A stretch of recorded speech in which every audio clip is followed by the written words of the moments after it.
Hi there, guys. Welcome to today's stream. Do you guys like my sweet new starting soon scene? Hold on, watch this. I can't even talk. If I'm talking, I'm going to continue to talk, but I'm going to switch to the start.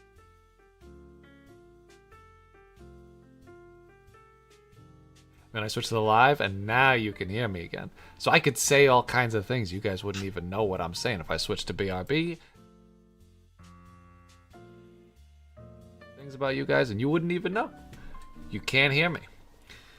I could be crunching on food. If I need to crunch on some food, I just press BRB. But now you can hear me again. And I'm not crunching on food, fortunately. Alright, so today, I'm going to work on some Enigmorph stuff. I'm working on an Enigmorph video for you guys. And I want to revisit variants. If you're old Subjectively heads, you guys know about when I first started making Enigmorphs, which really isn't that long ago. I included for each design like variant forms. And they were like slightly different. The idea was inspired by like shinies in Pokemon. Excuse me. And in Pokemon, shinies are just different color palettes. Nothing about the design changes other than the colors.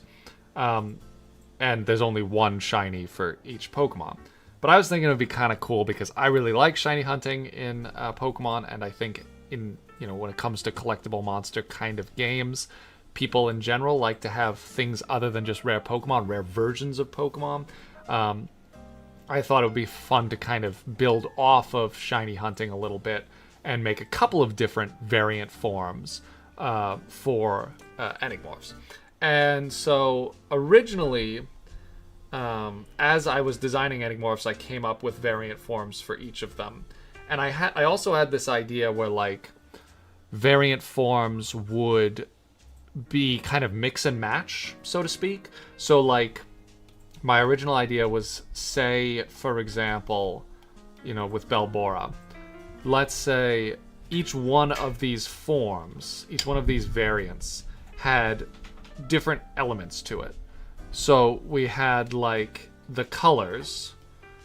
So this is the birch form. So you have birch color, you have birch head. Now what did I do? It was like birch eye.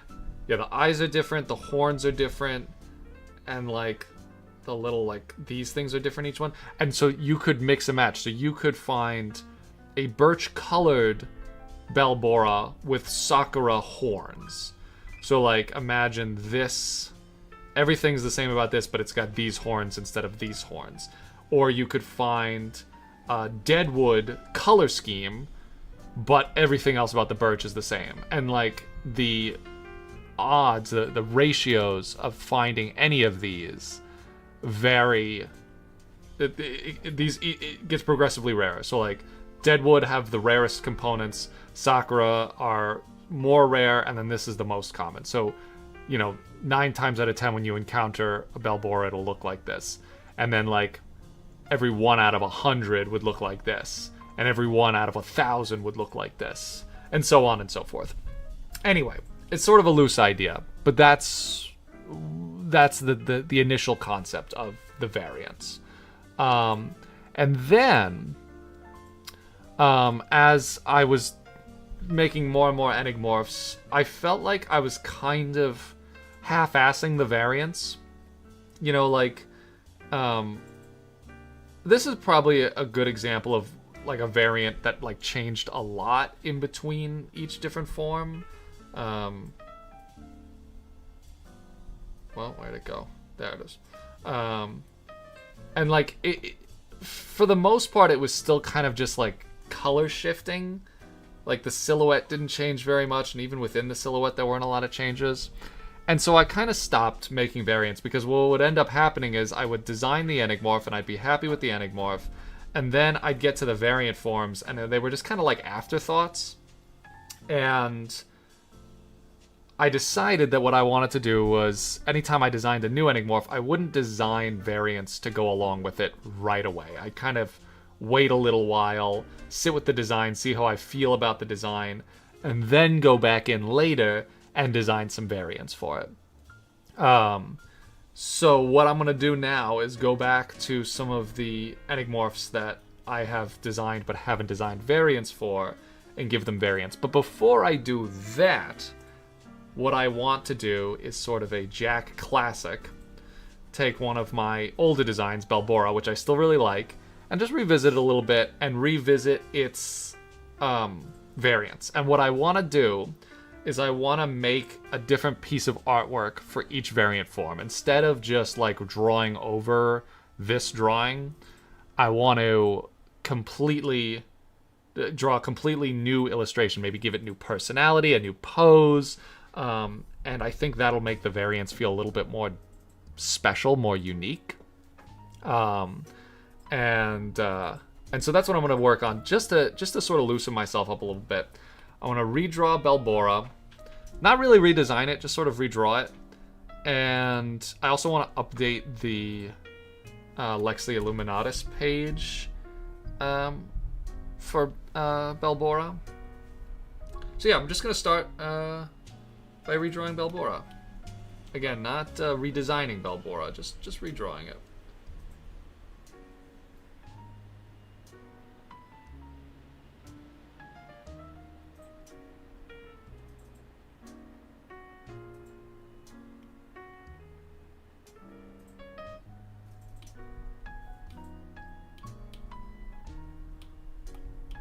And yeah, if you guys have any questions or just things you want to talk about, comments, ideas, fun movies you've seen recently, fun games that you played recently, cool place that you visited recently, we're here to chat.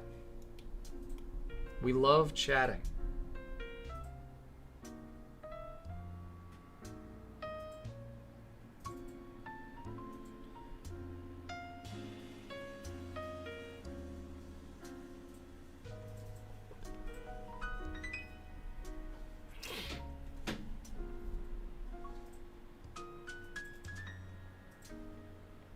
Wouldn't it be better to design different biomes for the Enigmorphs to be in and do the variants from there?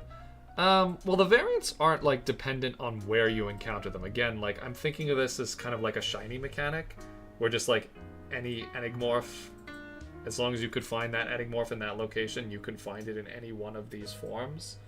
So it's not really like, you know, region dependent or environmentally dependent. It's kind of just a different rare form. Think of it as like skins is kind of the other way I was thinking of it.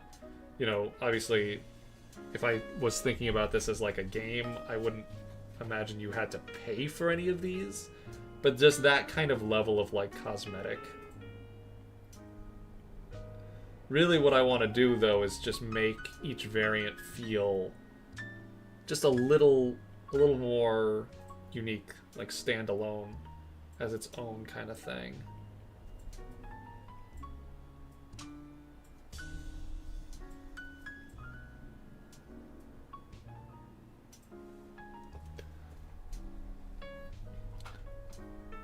Going out to the bog later.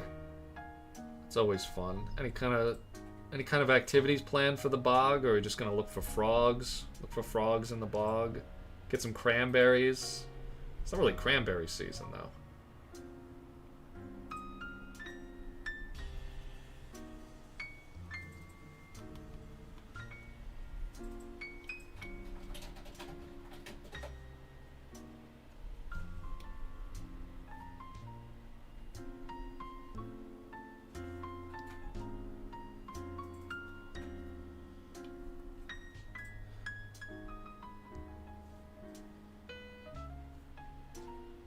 Actually going to full screen this. I want the whole screen at my disposal here.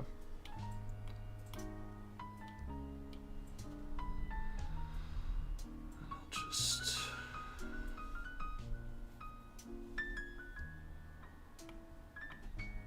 put that right up there.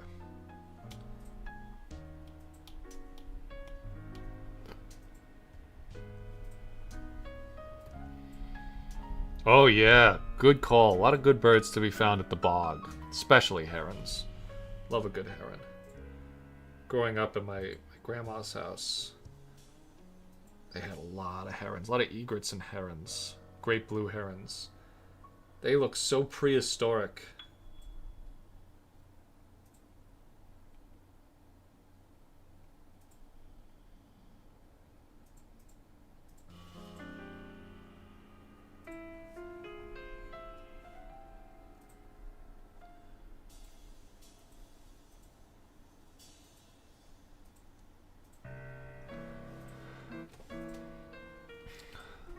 When is the next time we'll get lore on the Prime Enigmorphs? I don't know. I haven't really been thinking a lot about the Prime Enigmorphs in terms of story writing. My nearest focus, my next focus that I've been sort of working on off screen is elaborating a little bit more on the human characters that make up the Hunter's Hope Club. I want to sort of expand a little bit on their relationships with one another, their sort of roles in the world and the story, and sort of how they all got there. I think before I can figure out more of like the macrocosm of the world, I want to figure out the more immediate relationships in the story. And actually, I kind of figure out. I've sort of figured out the primes, save for the actual designs of like Flammarion and whatever the other one was called. I can't remember what I called it. It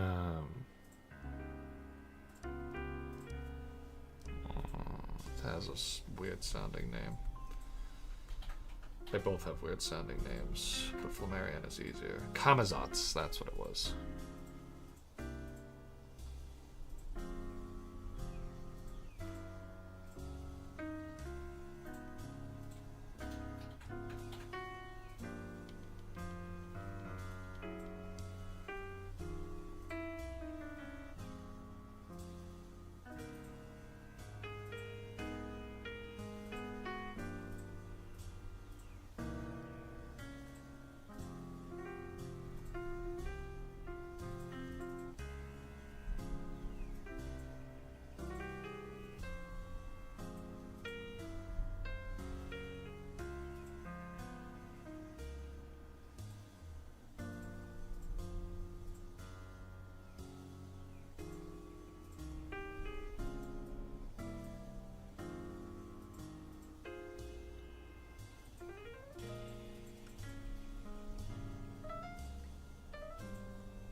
Ah, yes, the Xenomen. Yeah, that's also part of why I want to figure out more about the immediate human characters in the world, because obviously we have Marinen that are very much a part of the immediate story of the Enigmorphs, right? We have Malakostra.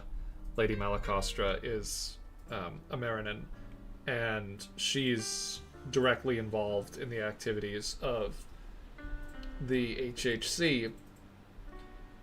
And I have a general idea. I'll workshop out loud with you guys some of my ideas for what I want to do. So the Xenomen and the Marinen both come from planets that were basically overrun by Enigmorphs and the Prime Enigmorphs. The Xenomen found a way to survive. They lived alongside Enigmorphs long enough that they were actually able to adapt their genetic code. They evolved, basically, to hide from the Enigmorphs. And so they just kind of essentially rolled with the punches. And they never found a way to defeat the Enigmorphs, but they sort of lived in their shadow. And their planet was basically overrun and nearly destroyed. And the Xenomen that survived on the planet are no longer the dominant species. They just sort of hide amongst the chaos of this new world that the Enigmorphs have created. There are a few that escaped from the planet, but they are like dormant and like flying through space in asteroids, and sometimes they find other planets, but they are such passive entities that even when they land on other planets, they also kind of just try to hide. So the original story that I wrote that introduced the Xenomen, I think, I don't remember all the details that I included in that, but I think generally a lot of that is going to be retconned. Other than the fact that the Xenomen are kind of like shapeshifters and they're very uncommunicative. They don't really care about collaborating or helping other species, even if they're suffering from the same dangers that the Xenomen are familiar with. And so they just, if they are on Earth, the HHC might not even know it. Not yet, at least. And then the Marinen, also in a very similar situation to the Earth. In fact, the Earth, the planet that the Marinen comes from, in our universe, maybe even in our galaxy, evolved in a very similar way to Earth. The biggest difference was that, unlike on our planet, they were spared of a couple mass extinctions, and very different animals rose to sentience. In fact, there were a couple of different species that all sort of lived together as intelligent, sentient species. And which is why, Marinen in general have a kind of a lot of different physical forms. They don't all look the same. When the Enigmorphs first came to their planet, they resisted them until a prime Enigmorph that we know as the Crown of Thorns came and basically started directly influencing life on that planet to conquer for the sake of conquering. So, like, Camazotz and Flammarion are on Earth, but they are not actively trying to conquer Earth. Their presence is creating Enigmorphs, but they are not doing it intentionally, not in every case. Not in most cases, I should say. However, the Queen of Thorns, the Crown of Thorns, I should say, I'm sorry. The Crown of Thorns, and I forgot the name that I gave that character because that was from a story that I haven't touched in a long time. But the Crown of Thorns, she actively, as a Prime Enigmorph, came to the homeworld of the Marinen and used her ability to corrupt terrestrial life forms to conquer that planet. And some of the Marinen were able to escape using their allies in the Coalition of Mortal Madness, which includes the humans, the Xenomen, and the Marinen. And the reason why there are Marinen living on Earth is because the humans sort of gave them an escape route. And that's how the humans first learned about the Enigmorphs on their planet. Ancient humans got in contact with Marinen and offered them sanctuary on Earth. And so for many millennia, there have been Marinen kind of refugees on Earth, hoping to avoid the destruction of their homeworld. And how exactly that happened, I'm not sure yet, but it has something to do with that. If you might remember from many Apoctobers ago, a special seeing stone that the HHC is currently in possession of that allows them to communicate with different members of the Coalition of Mortal Madness.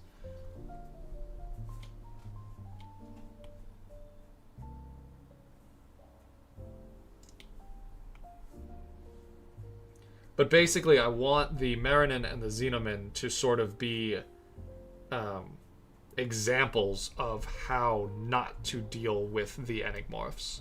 You know, as far as storytelling devices, both the Xenomen and the Marinen were unable to save their world from being consumed by Enigmorphs. And that doesn't mean that the humans will listen necessarily, but you know, from the perspective of the audience, we can see like, okay, well, hiding didn't really work, fighting back didn't really work, what other options do we have? And that's the purpose of those two alien races.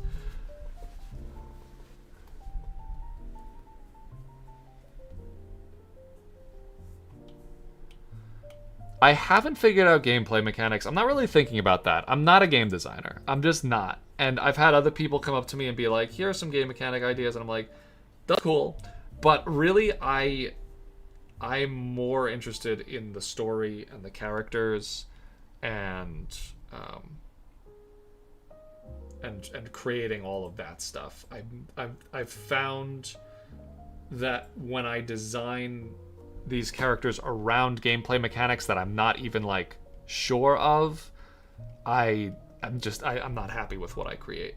So I'm not thinking about gameplay mechanics at all. I want to create a world, and that world might exist as a game, it might exist as a book series, it might exist as a series of short films, it might exist as just my illustrations. Maybe I'll make like a book similar to like Dragonology, where it's not quite a novel, it's not quite a picture book, it's like a cool almost like pitch Bible, but for consumers rather than a production studio. And it's got illustrations in it, it's got a little storytelling in it, it's got some world building in it, and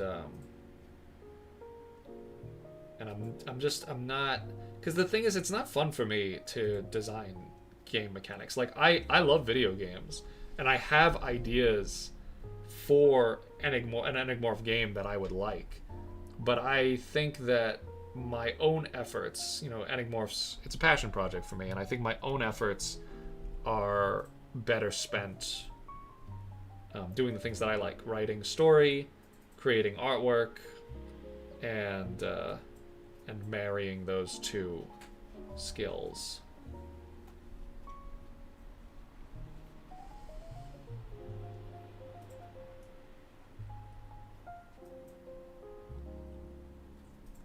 And that's sort of why I'm revisiting the variants in a way that makes it feel less like something I designed for the sake of the game.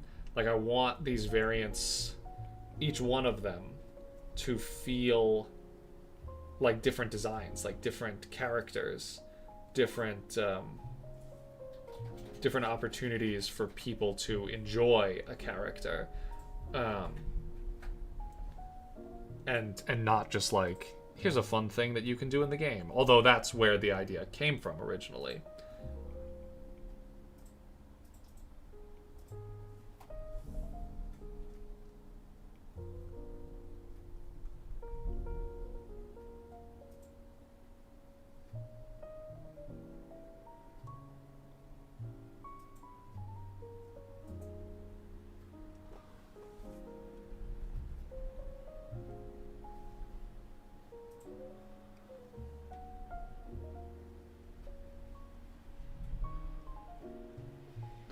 Any ideas for new Enigmorphs? Oh yeah, sure.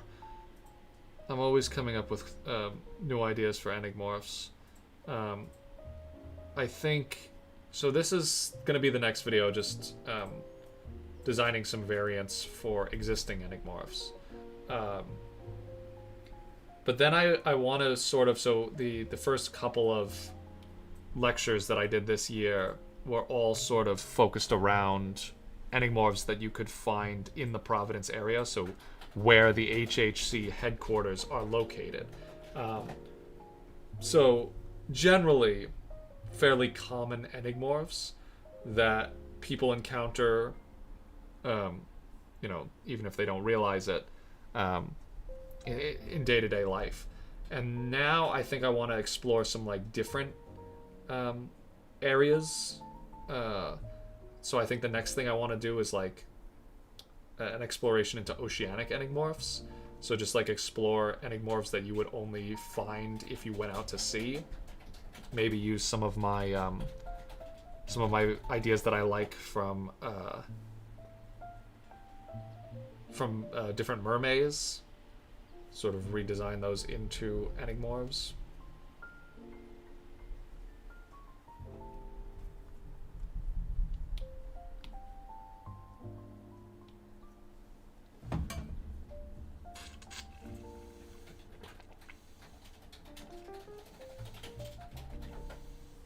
Yeah, I want to revisit a lot of those older... They're not old. It wasn't a long time ago that I designed Zephyr Eyes. But yeah, I want to revisit those. Give some... I have some variants. I made variants for Zephyr Eyes when I designed it.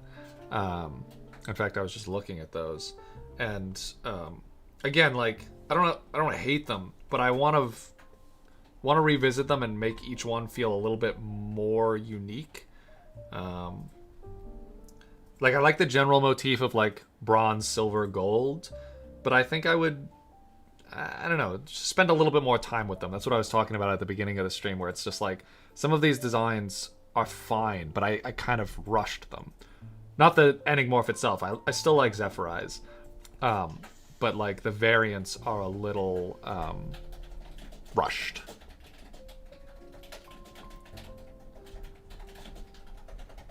Yeah, and eventually we're gonna travel around the globe and see Enigmorphs from all around the world, and have stories from different HHC field agents going on their research expeditions.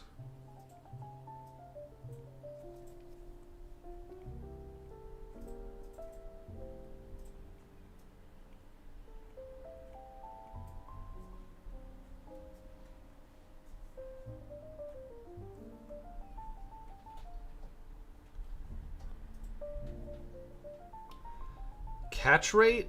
I mean, again, I'm not really thinking about this as a game right now. I think in terms of like the story, um, yeah, every Enigmorph is different. Catching Enigmorphs is something that really isn't an exact science. In some cases, catching an Enigmorph can just mean convincing it to help you, and it allowing you to carry it around in your ECAS device. In some cases, catching an Enigmorph means weakening it to the point where it can't fight back, and it is too incapable to resist being drawn into your ECAS device. And like obviously, like Belbora is a much more physically powerful Enigmorph than, say, its a nascent form, Borobark. So, if you were going to go through the brute force, route of capturing it, it would be much harder to weaken it to a point where you could capture it. But, maybe you found a way to convince Belbora to aid you, and the Belbora you encountered is like, yeah, okay, I'll travel with you. Give me in that ECAS device. Because most Enigmorphs possess a level of sentience that allows them to communicate in one way or another with humans. And some Enigmorphs can do so very literally with, like, telepathy, and they can just communicate, send you, like, what sound like verbal sentences, like full, complete sentences that you hear in your mind. Some of them you have to sort of figure out what they're trying to say to you. It's a little bit more complex. But generally, Enigmorphs are able to, all Enigmorphs have some semblance of humanity in them. And that allows them to communicate with humans fairly effectively.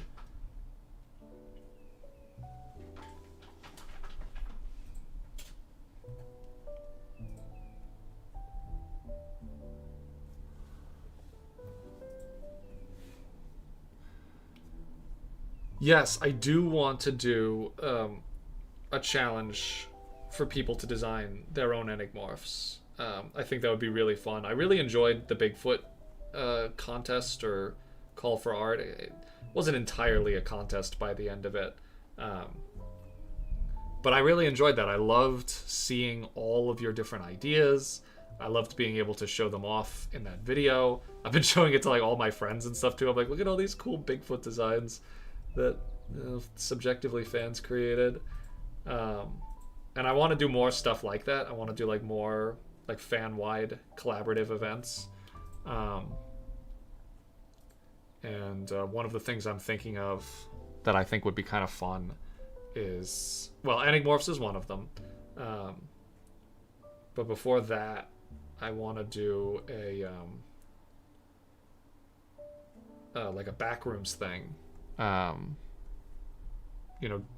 people design a quote-unquote a room in the backrooms, come up with a theme for this strange, uncanny, either liminal or dreamcore space, and then design some entities that would live in it, that you might encounter in that space. I think that would be kind of fun. And I was thinking I would come up with like a little template for it too, where I would like, give people just a, quarter view box and say like, now design, put a chair in there, put a slide in there, design your back rooms, and then design a creature to go in it. So I think that might be the next big collaborative, like fan-wide event that we do.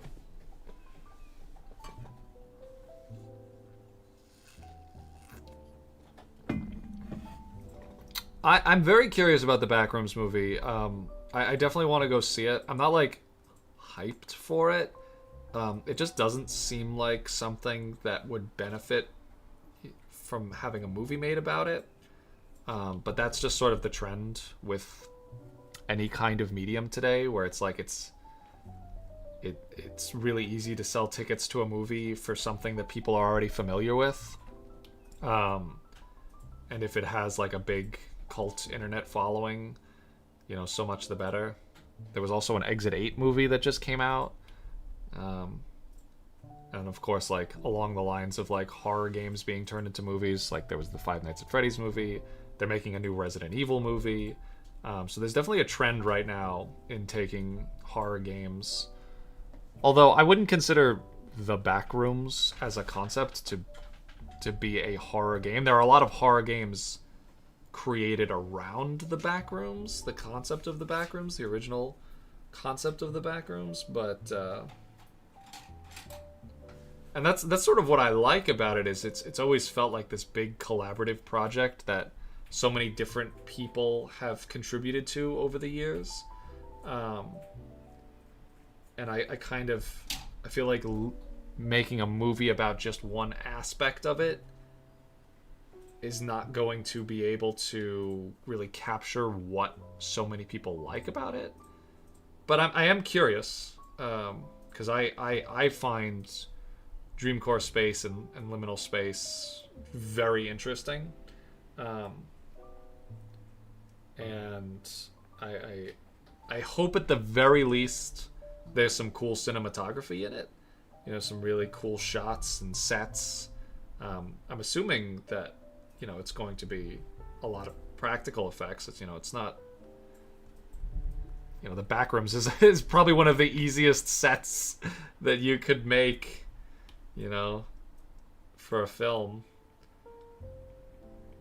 Or you could find a cool location to shoot it on. I mean, I find places, I feel like everywhere I go with these very strange, uncanny liminal spaces, and every time I go to a place like that, I'm like, oh, I want to shoot a movie here.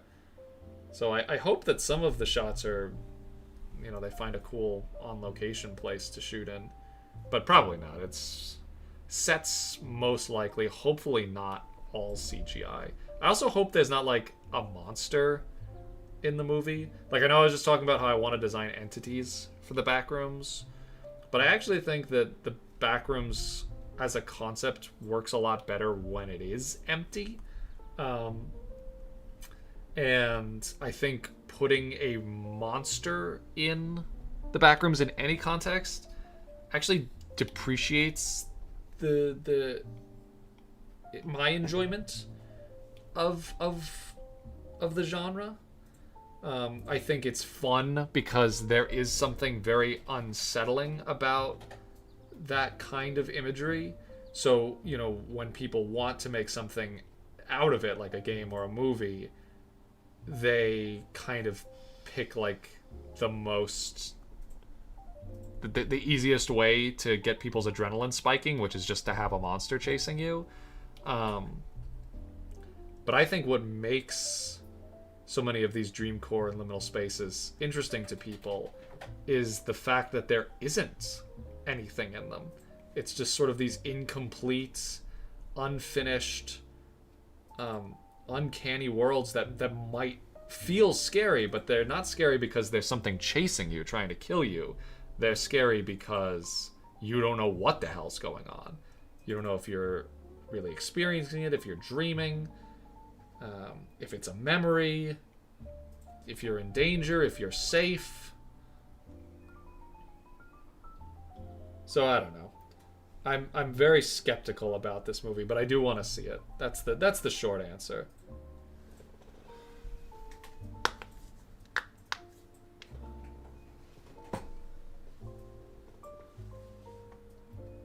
Yeah, that's a great way to sum it up. I think that since The Backrooms is just a general creepypasta that everyone has had a hand in and everyone has their own views on, one movie can never make something that satisfies everyone. I think you've nailed it. And I think most people that will go to see the movie have sort of like this, either have never heard of it at all because it's not an incredibly popular thing. Like, if you spend a lot of time on the internet, you're familiar with the concept of the back rooms. But I think most people would not be familiar with that general concept. And it might introduce some people to the idea of liminal spaces as a horror motif, as just a general artistic a form of exploration, of artistic exploration.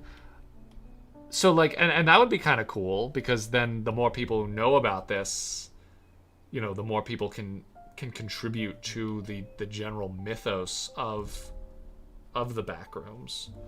But then also, like, how does a director take a concept that a lot of people aren't familiar with and give it mass appeal?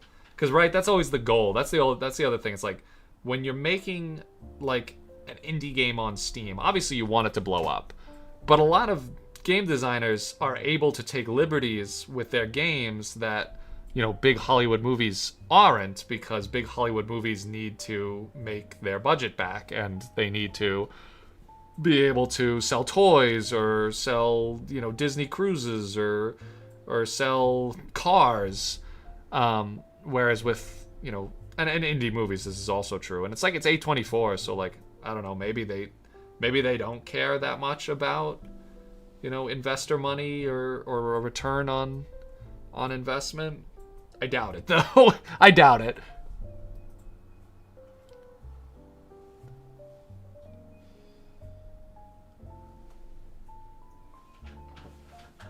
Yeah, I think that if the quote-unquote monster in this movie was just like the implication of something following you, or something stalking you, or like a memory of something made manifest, like, I think that is a great way to use the backrooms, especially because a lot of like Dreamcore media has this very nostalgic element to it, very late 90s, early 2000s nostalgia. You know, these faded, blurry memories of a time when life felt very different, or at least you remember life feeling very different. And so I think that it can be used to tell stories about memory and loss and childhood and innocence. And so I think a monster, so to speak, that would play off of the horror element of that, you know, remembering the parts of your childhood that are just good. Like, I think that's something that's really scary about the backrooms. You imagine this space that almost feels comfortable, but you're aware that in the back of your head, some part of it is not quite, it's not quite how you're remembering it to be. You know, if you have pleasant memories from your childhood, there's something stalking those memories. There's something that you're not aware of consciously from your childhood that is not as pleasant as maybe the imagery suggests. You know, like a common visual motif with a lot of Dreamcore and backroom stuff is like pools or slides or playgrounds, and all of these spaces that at first feel very comfortable. They feel very nostalgic. They make you think of a simpler time, but there's something uncanny. Why are there no children around? Why are there, you know, why are there no people in general?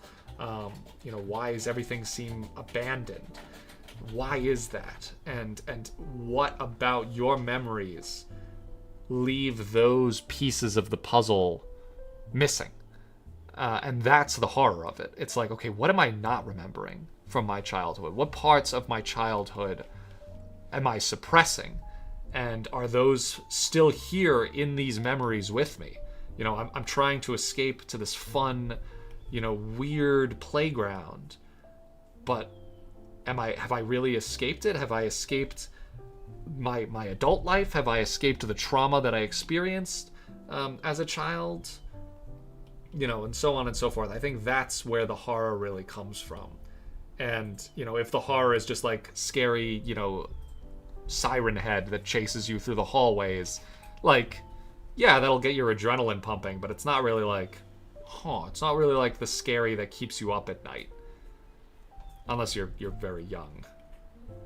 Because, loud noises are scary. I was such a fraidy cat when I was a kid. I was afraid of everything. So, I mean, that would definitely have scared me when I was a kid.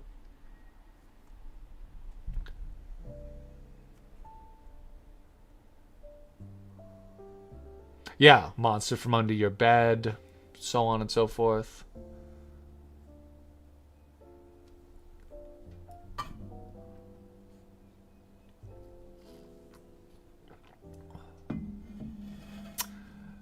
That is also interesting that it does seem like the backrooms as a concept is mostly popular with people who didn't live through that time period. But like that's not that uncommon. I mean, people my age love Fallout, and Fallout takes place in a time like in the 50s and 60s, and most people who really like Fallout were not alive during that time. They don't remember a time with black and white TV or ads for cigarettes playing on TV or, kind of jazz swingy music, doo-wop music, all that kind of stuff. And yet it appeals to people even if you didn't live through that time. And I think that's also interesting too, because, you have your personal connections with a certain time period, and your views on that time period are directly influenced by your memories of it. But if you didn't live through that time period, all you have to represent it in your mind is, these kind of generalized, stereotyped versions of that time period. And there's still something appealing there to some people, apparently. Which is funny because, like, I feel like as much as I do, like, I love the concept of the backrooms, and a lot of it does, nostalgia does play a factor in a lot of that. It reminds me of memories from my childhood, but I feel like if I didn't have that sentimental appreciation for the media, I would find it very unappealing, because it's a lot of like sort of soulless industrial looking spaces, spaces like offices or daycares, really designed as businesses before there were anything, other than anything else. They're not like, it feels different. Like if you see like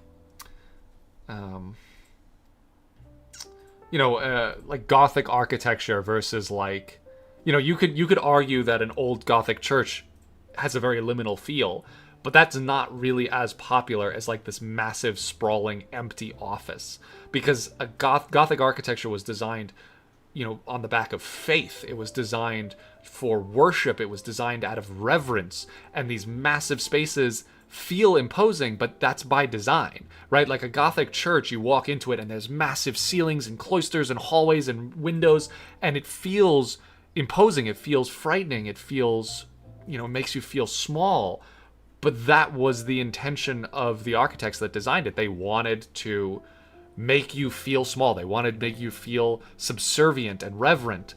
And so, it doesn't really, I mean, there's plenty uncanny things about Gothic architecture and churches and religious imagery and stuff, and that's been explored for the past 200 years in popular media, and even longer.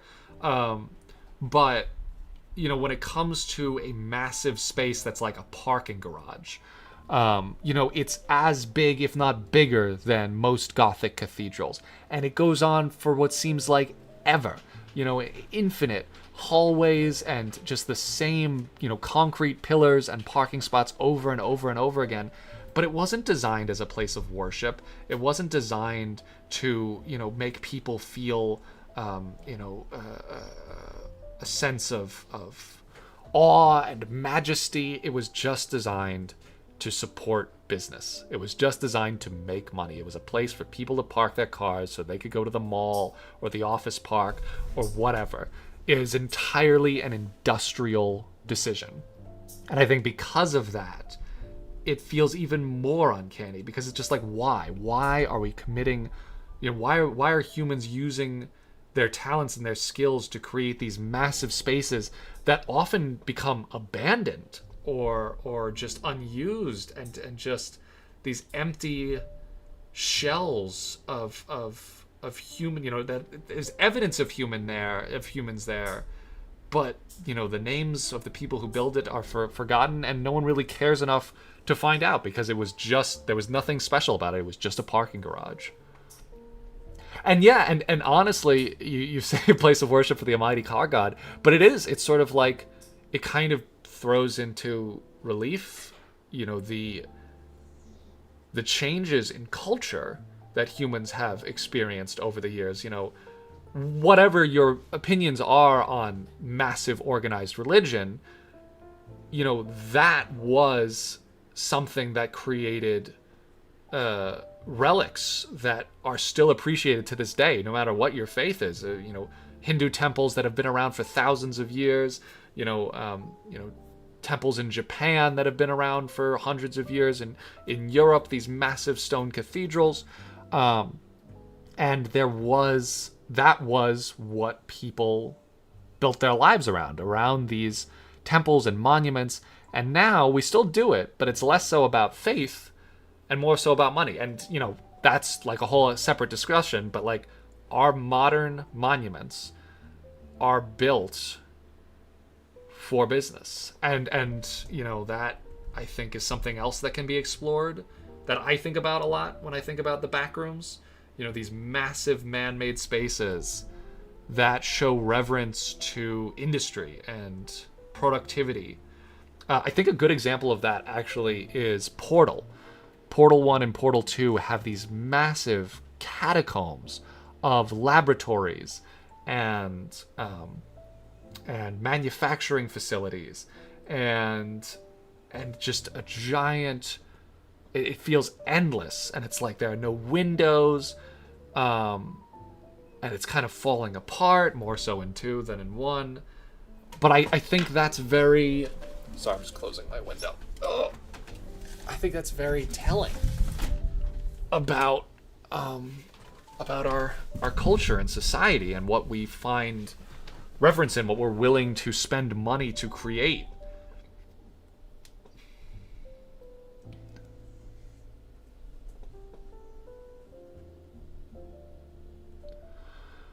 Hello there, Noel Main 7002. We're just talking about liminal spaces, why they're so interesting. Then there are natural liminal spaces, which I think is also really cool. Like big open fields or forests, with that are so tightly, so many trees that it almost feels like hallways. Big caves. And that's also interesting too, because again, I think the more popular liminal spaces are the ones that are man-made. And I think that's also, like, Dreamcore in general uses a lot of man-made spaces, because again, there's that sort of nostalgia element, thinking about your childhood, and forgotten memories. But there are definitely natural liminal spaces too.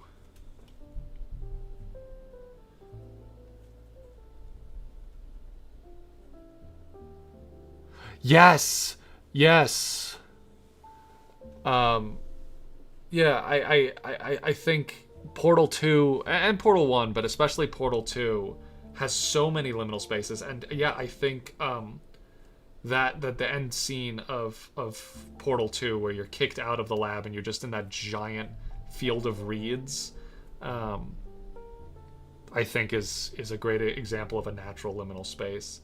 Although, that's interesting, though, because you could assume that a big field of wheat, or whatever that was probably man-made. Like, the idea that many of the same plants are just growing in a consistent, just flooding the entire area. It's, like, not something that happens in nature very often.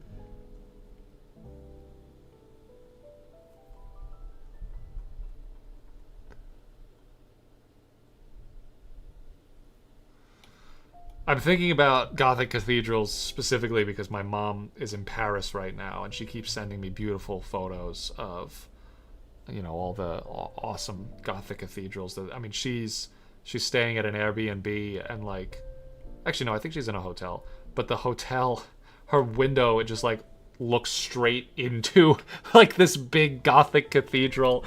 There's like these huge arched windows. It's probably been there for 500 years. And it's just so cool. I've never been to Paris. The only place in Europe I've ever been to was Edinburgh, and there wasn't a lot of Gothic stuff in Edinburgh. There was some like post-Gothic stuff, a lot of like, a lot of medieval stuff, but very, I don't know, the different kinds of medieval architecture other than Gothic. But it was definitely not a lot of Gothic stuff. Cool city, though. Edinburgh was a very cool city.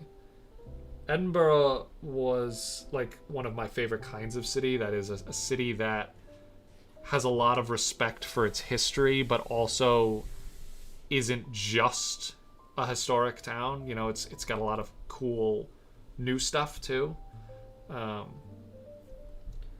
And that's like Providence. That's what I really love about Providence. There's a lot of cool history to the city. But there's also, but it's also a very young town. It's got a lot of colleges, a lot of young people, a lot of young businesses.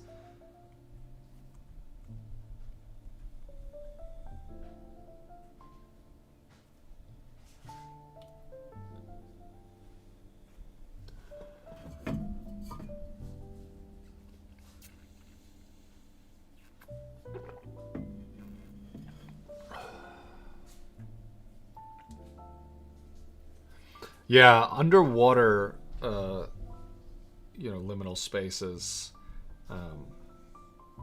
There's a lot of overlap there. A lot of like backrooms games. I feel like have like an underwater area. Sort of a thalassophobia thing. Like especially if there's something in the water, that's always a huge fear, like a deep-rooted subliminal fear that I have of like something in the water below me. That's a pretty natural feeling, I think, a pretty natural fear for any animal to have. But I remember like as a kid, like, because I like sea creatures and stuff, and I find them very interesting, and like most sea creatures I don't even find that scary. If I could see what was swimming underneath me, I'd be like, okay, that's that thing. But I think, when you can't see, it's like you're not really scared of one particular thing. You're just you're scared of what might be. And like, I remember like swimming at the beach by my grandparents' house and being like, okay, I know what animals live here. There is nothing here that could cause me serious bodily harm. But I was still afraid. It wasn't even really about... It wasn't like a conscious fear. It was this almost instinctual fear, it felt like.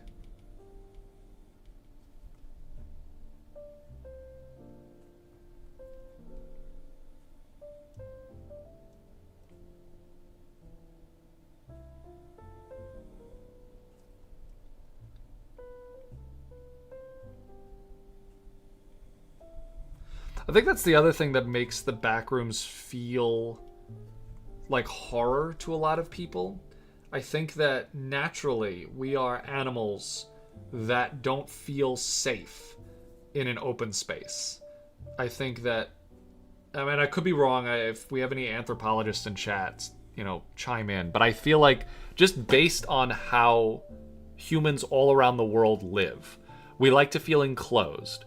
We like to feel connected to other humans. We like to feel like we can see all of the dangers around us. And having a really open space without, any clear place to hide or take shelter is just sort of like a primal fear. I think that's just like it's not even like a conscious fear for a lot of people. It just makes human animals, as animals, it makes us feel unsafe. And I think that's why, even if the intention of the Backrooms or any Backrooms related story is not to be horror explicitly, it has become horror because people look at it and they feel uncomfortable, they feel unsafe, they feel like something is stalking them.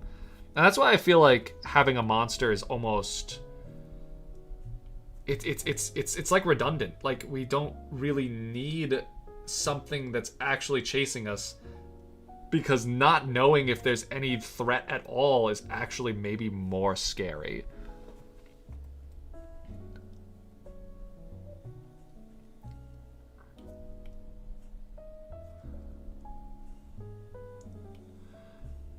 Yeah, I think pool rooms.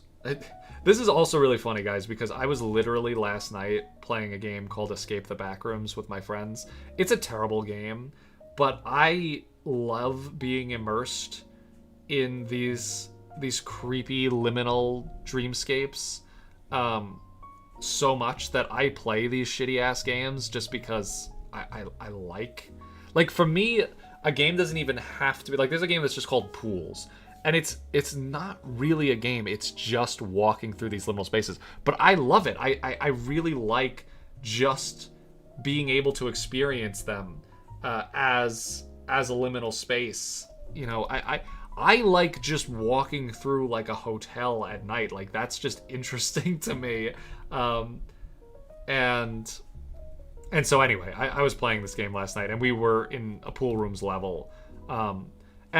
When I say it's a shitty game, I mean, not only is it not really fun to play, but also, like, it does that thing that I was talking about where, like, there are monsters that chase you, and it's like, it's scary the first time when you're like, where is it? Oh my god. And then you see it and you're like, ah! And then it gets you, and then you're like, oh man, it got me. And then you do it again and you see the monster and you're like, okay, well, there's the monster. It's made out of hands and it's gonna bite me. And like, they're all just like reused assets from like the Unreal store. Like, they're very clearly not designed by the creators of the games to fit any of the levels. So like, they're scary in the like most rudimentary sense, but they really just stop becoming scary after a while. And it's really just the build up to actually encountering them that feels scary. Going through the space and like hearing like maybe like echoing footsteps or something, or like heavy breathing, and you're like, shit, is there a because what it does do that I like is that not every level has a monster, so like, you're not sure if you're going to be chased by something.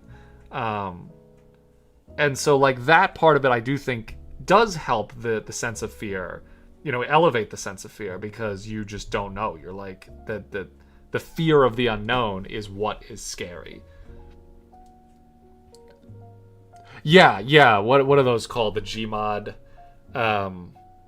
Yes, exactly. And though a lot of those are set in like Backrooms like settings.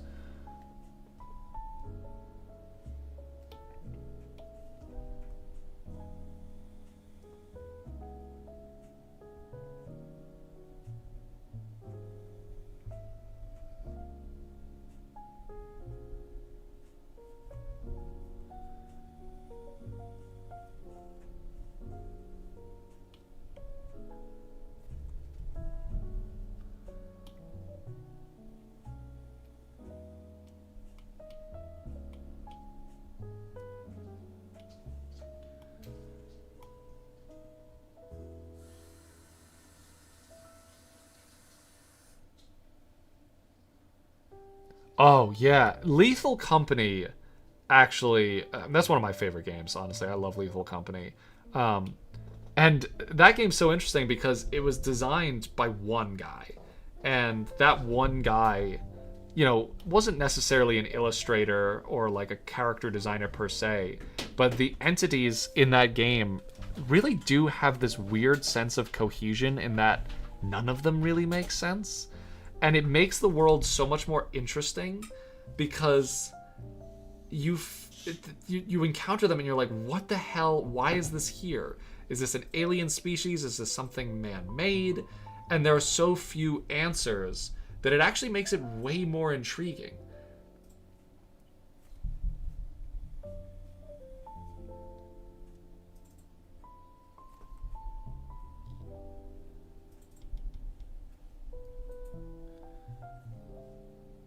And yeah, Lethal Company is scary, without needing any monsters actually chasing you, like being alone in any one of those areas and just like hearing like steam coming through the vents or just like weird ambient creaking, like it's creepy. You feel unsafe. Although Lethal Company is kind of like a very enclosed space, which I feel like also makes humans very nervous.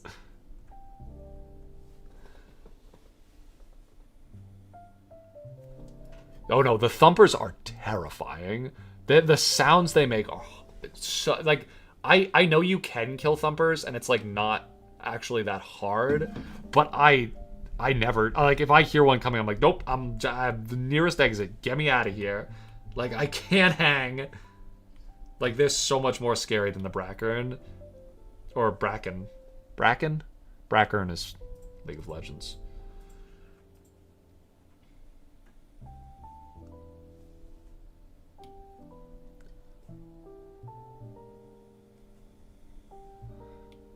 Yeah, it is made for multiplayer. But I think that playing single player definitely elevates the horror feel. Like, it's funny that after Lethal Company got so popular, there were games like Repo and Yap Yap that really wanted to capitalize on the comedic potential of games like that. These horror survival roguelikes that, a lot of the fun came from just goofing off with your friends, which is also very true. But I feel like because of that, like Repo really... Repo can be kind of scary. Some of the monsters in Repo are fucking weird. And pretty genuinely terrifying.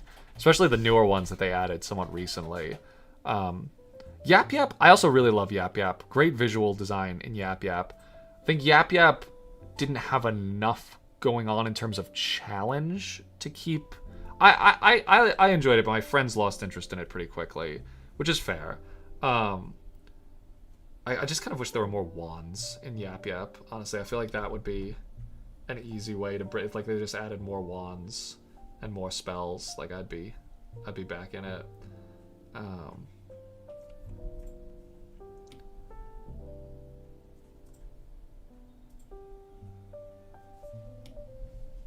I lost my train of thought.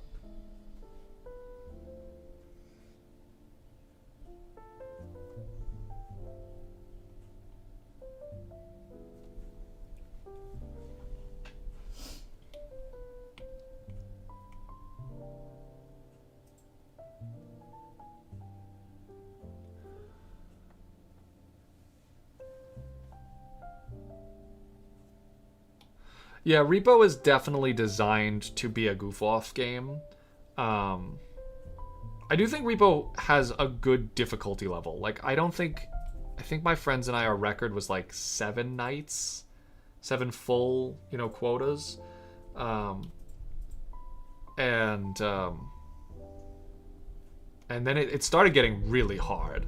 And that's also kind of a shame because I feel like with Lethal Company, when we played it, there was always kind of a sense, like when we first started a game, we'd be like, all right, this is a lock-in run. Like, let's no fucking around. Like, let's try to get as far as possible. And we had to like plan our spending and figure out like, okay, are we gonna go to one of these moons to get like a higher quota?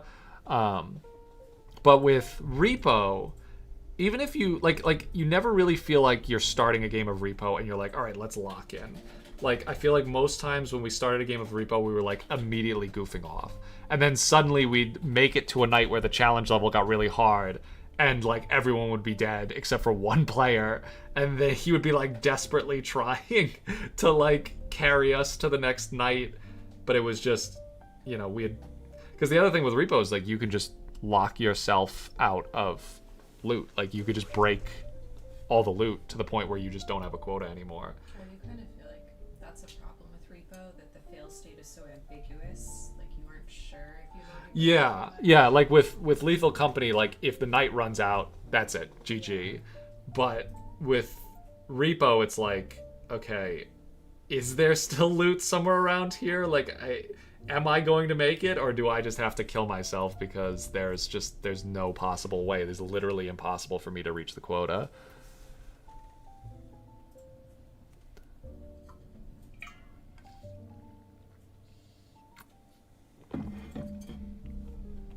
I think I like Yap Yap more than Repo. I think I like the gameplay loop of Yap Yap a little bit more, and I love the aesthetic. I think that was a really well designed aesthetic. I think the main reason why Yap Yap didn't get as popular, other than the fact that I think the genre is already feeling a little fatigued, is just that people didn't like using their microphone to play the game. I think that's a big barrier of entry for a lot of people. Like, you have to talk into your microphone to play the game. And while it definitely makes for some really fun, like, streamer moments, I do think a lot of people are just like, no, that's not... I don't want to do that. It's too much. And I gotta say, when I did, like, solo runs of Yap Yap by myself, I did always kind of feel like a jerk. I'd just be like, arrow. You know, I'd just be sitting at my desk and like Claire would be sitting behind me. I'd be like, arrow. Arrow. Up dog. It's a lot more fun if there were other people around to listen to you saying silly things.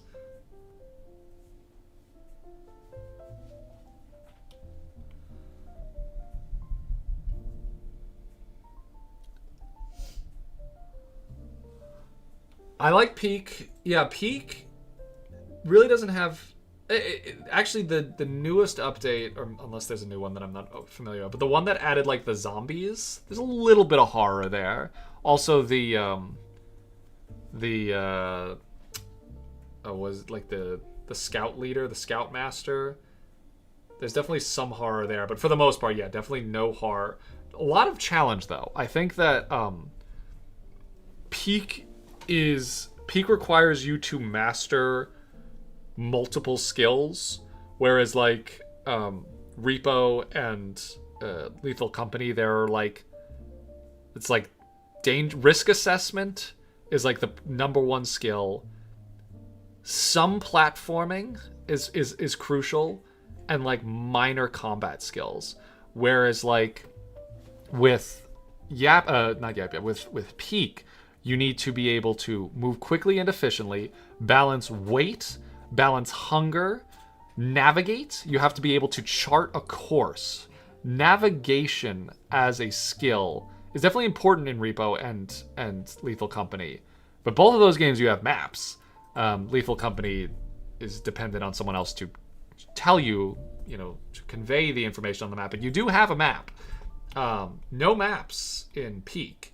So you have to be able to look at, start a new level, look at the obstacles in front of you and be like, okay, what is the most optimal route? And then when you start climbing that route and you're like, oh shit, I'm lost, or we can't go this way. Like, I didn't notice this before, but we can't go this way. Like, how do you recover from that? How are you able to then say, all right, well then let's go this way? And I think that makes it a much more challenging game. But also Peak is also 100% designed as a goof-off game. And if you play on the easiest difficulty, you can just goof off and still actually play the game.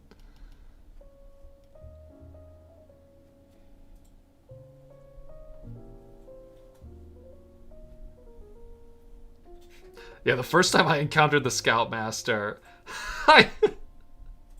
I really had no idea what was happening. I'd heard my friends saying, because I'm usually not ahead of the pack, so I'm not usually getting punished for going too fast. But I had heard Claire and some of my other friends being like, "What is that? What is that?" But I was not expecting the sky to turn into static and hear the sound of him like scampering over the rocks towards you.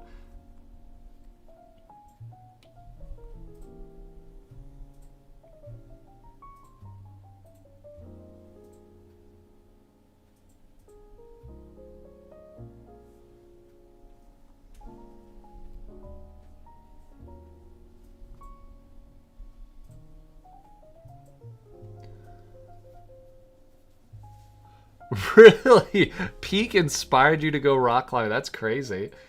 I don't think I would ever enjoy rock climbing in real life. Because like in Peak, I think I would fall off very quickly. But I do like hiking.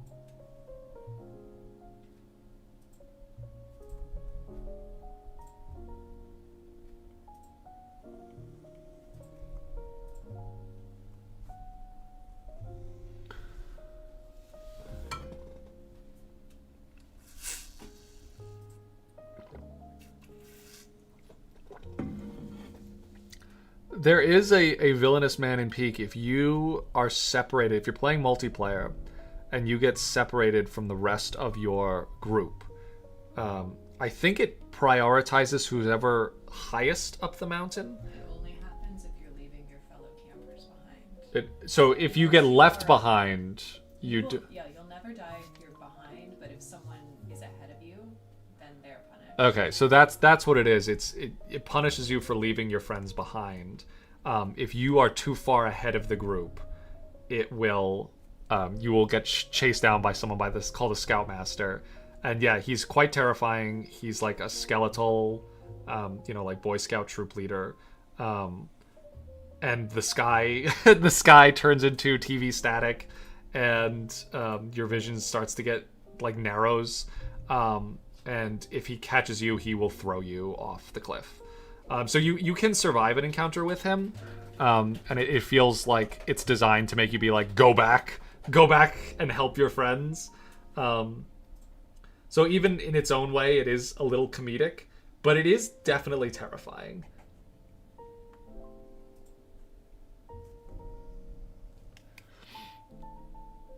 Never leave a friend in need. It's true. Gotta take care of your troop. Yeah, like I said, I didn't encounter the Scoutmaster very often because I was not usually at the head of our pack.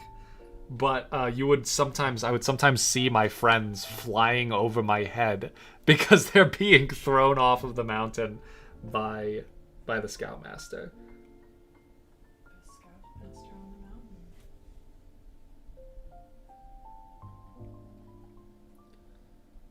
Peak is really fun. I enjoy Peak a lot. I wish there was a game as fun as Peak set in a liminal space that you could explore. But I don't know, for some reason, like, liminal spaces are like cursed to only be used by like, as like half-assed Unreal Acid flips that are like kind of fun but are pretty generally poorly made, like Roblox level game quality.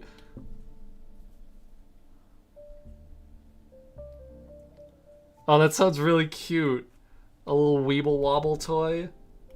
Yeah, I actually some Enigmorphs designed around like 19th century toys. It's a cool idea. Although, like I said, I think that the next couple of new Enigmorphs I design will be a little less domestic feeling, a lot more like creepy nautical horrors.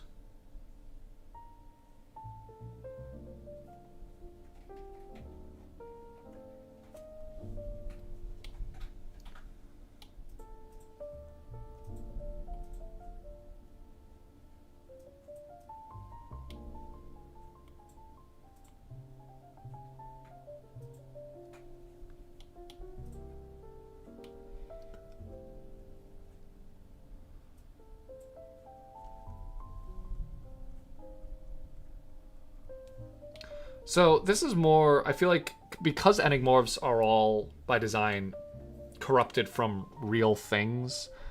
It's less of a thing with Enigmorph design philosophy, but I was thinking about it in terms of Pokemon, and I talked about this in my last Haba region video, where I like Pokemon designs that really don't have a one-to-one real-world equivalent. And that's true for Enigmorphs, too. I mean, they're definitely Enigmorphs that are just fucking weird little freaks. And that's kind of the essence of Enigmorphs. But I think when I was thinking about like how a lot of Pokemon, especially older Pokemon, the start for their design is not based on like an animal or even like a myth. Sometimes it's just based on an idea, like Nosepass being like a compass Pokemon that then has like the Easter Island head like integrated into that. I was thinking about it because I just noticed that in Pokemon Go, if a Nosepass spawns in the overworld, it's always pointing north. Let me see if I can pull this up real quick. If there's a Nosepass, because there's an event right now where there are a bunch of Nosepass, and I've just been seeing them, and I'm like, they always point, like usually when Pokemon spawn in, they're facing different directions, but a Nosepass always points. They were always pointing in the same direction, and I realized it was because they're always pointing north. And I was like, oh, that's a cool concept. Like I like that Nosepass. I mean, maybe they were like, let's design an Easter Island head, but I feel like the design started with like a compass Pokemon. And then there were other Pokemon too where it's like Aron, like what is this? It's not anything. It's just a little fucking guy. Like it's just a creature that eats steel, which I also love. Okay, there are no Nosepass around, but if you play Pokemon Go, pay attention next time if you see a Nosepass spawn, because there's a little, there's a compass up in the corner of your screen, the upper right corner of your screen. The Nosepass will always be pointing north.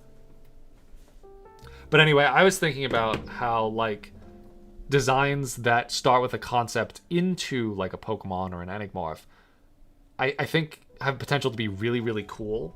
And I was thinking about like, okay, so we made like a campfire Pokemon. I kind of want to make like other Pokemon that fit the theme of like helping, like being great for like hiking or camping. And I was thinking about like just a Pokemon that could hold all your stuff for you.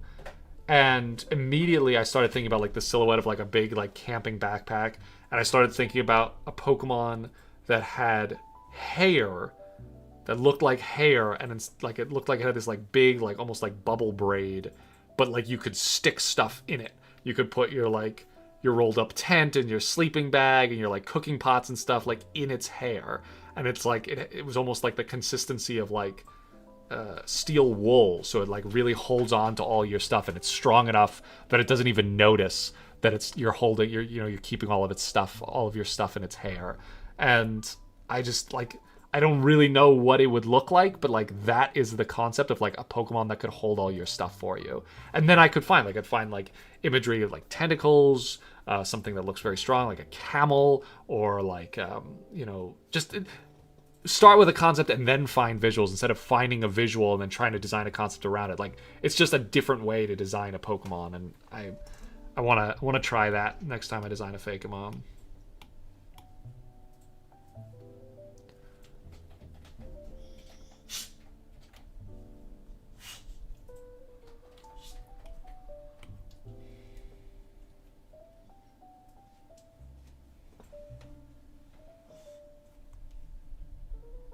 Something else I've been doing with my Fakemon designs that I want to do more with my Enigmorphs. Actually, I think I started doing it with my Enigmorphs, and then I started doing it with my Pokemon designs. But like before I do any finished, key art, I want to do like a little turnaround. Because sometimes when you design the character, for me at least, and you're using the symmetry tool, and you can just kind of from straight on, because like if you're drawing a character in a pose, the design is inherently going to be influenced by the pose that you draw it in. So it's helpful to draw it in no pose. Just draw it straight forward, straight on, perfectly symmetrical, unless, you know, it's an asymmetrical design. And that's why I think, you know, not always designing in a symmetry tool is a good idea, because if you design in a symmetry tool all the time, your designs are going to always be perfectly symmetrical, and sometimes it's cool to have a design that's not perfectly symmetrical.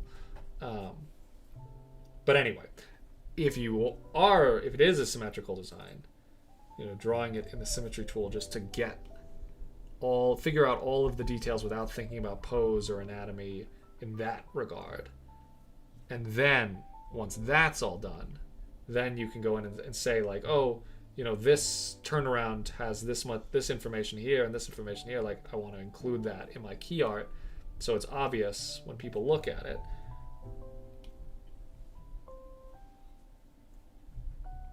So before I go in, and then also like with my, like the way I'm formatting the Enigmorph sheets now, like having like a turnaround of the character is like, it's useful, like to be able to see like in just this key art, a big element of the character's design is just missing. Like, you can't tell that it has a face on its shell. So like, I wanted to do a turnaround, not just so that I as the illustrator understand what it looks like, but so that anyone else who sees it can understand what it looks like.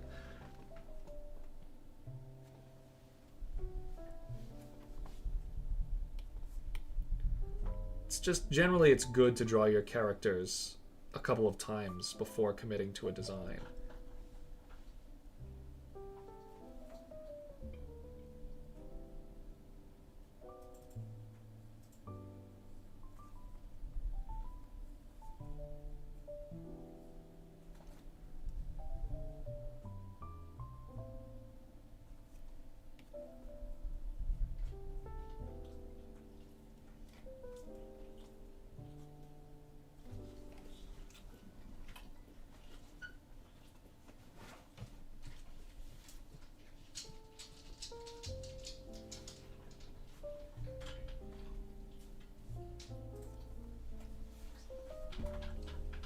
And like here, at this point, like I want to make sure that like the distance between like the eye and the tooth, you know, the end of the tooth looks consistent.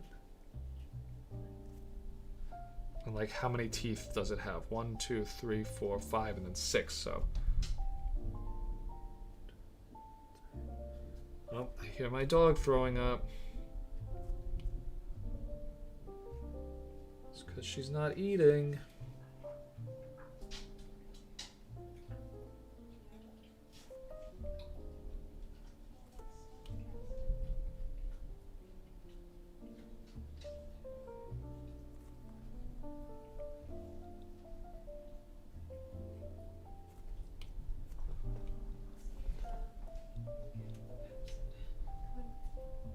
Yeah, Panko throws up sometimes because she gets acid reflux because she doesn't eat her food.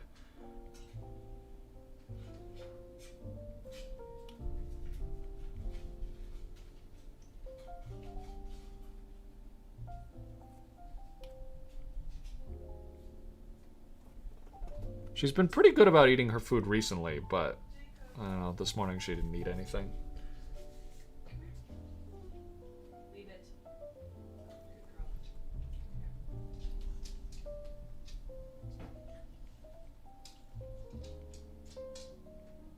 Yeah, I don't think we've had a throw-up incident in months, actually.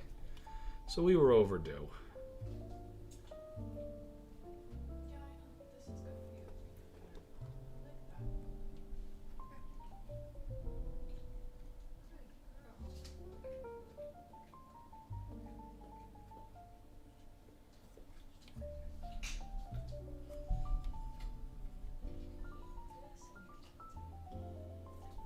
I just wish she had some sense of cause and effect. Like, I wish she understood that if she ate her food, she wouldn't throw up later. But she's so stubborn. And she's always willing to wait it out. Because, like, I know that if she doesn't eat her food, she's going to throw up later. So I feel more motivated for her to eat her food than she does. So if I don't like dress it up, like sometimes I'll put like beans on it or a little bit of cheese or she likes broccoli. For some reason, this dog likes broccoli more than her kibble. Or white rice. These are the things that really get her to eat her food. But if I don't put those things on it, she sometimes will just not eat her food at all. And now she like knows. She's like, if I just wait to eat my food, eventually they're gonna dress it up and put more fun things on it. And usually that's what happens, because then she throws up.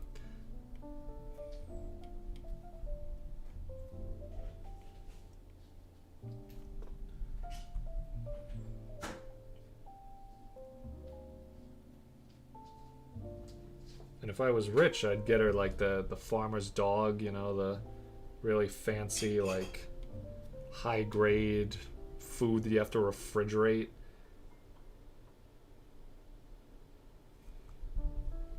Although honestly, my biggest problem with that is just how much plastic that uses.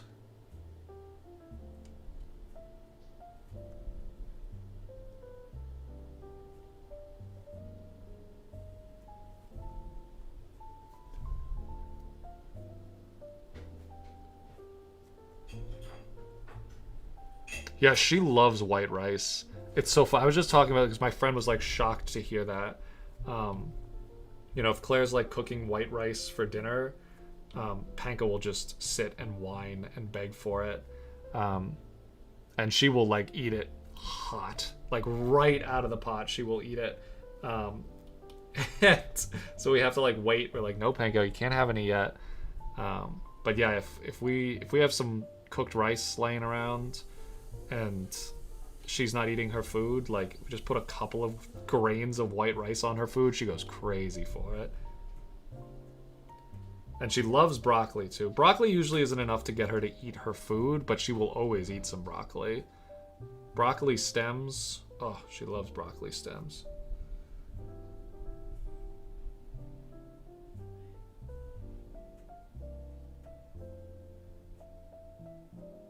This poor dog lives with 2 vegetarians, so she does.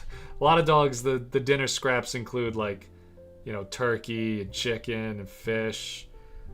But this poor dog, she's happy to get broccoli.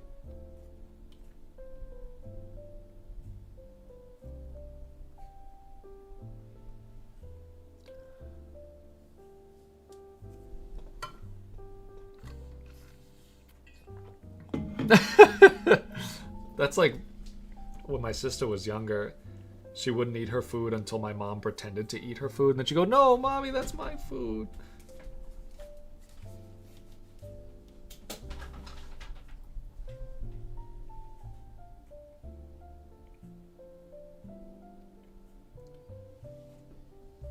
That trick doesn't work on Panko. I've tried that one before, where I pretend to eat her food.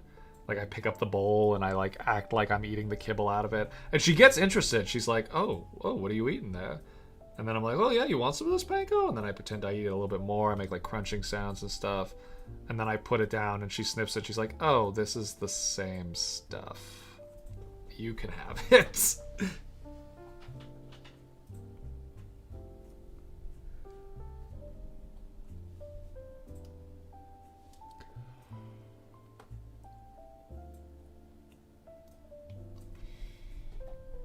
Oh yeah. Yeah, they always like the wet food more than the kibble. I mean, you can't blame them. I mean, they both seem nasty to me, but I guess if I had to choose between like wet slop and dry slop, maybe go for the wet slop. It's funny though, I mean, Panko is so persnickety about her food, but then I take her outside and she finds like a piece of rotting chicken flesh, you know, that got pulled out of the garbage can by a raccoon, and she's like, "Yeah, no, that's what I need to eat. That sounds fucking delicious."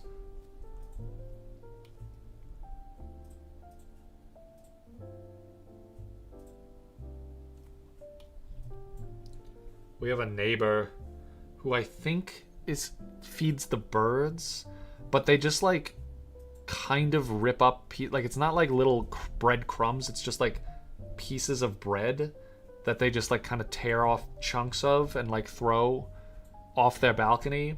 And it's like right where I take Panko out to pee. You know, we live in a condo building. And so I go outside and Panko starts schnorfling around for what she knows to be like pieces of bread. And they'd be like moldy and sitting out there for months. And she still wants it because the birds don't eat it. The birds are like, I'm not eating that shit. It's a whole ass piece of bread. But Panko goes for it every time, and I have to like pry her mouth open so that she doesn't eat this moldy, soggy, wet bread. Which, by the way, much more delicious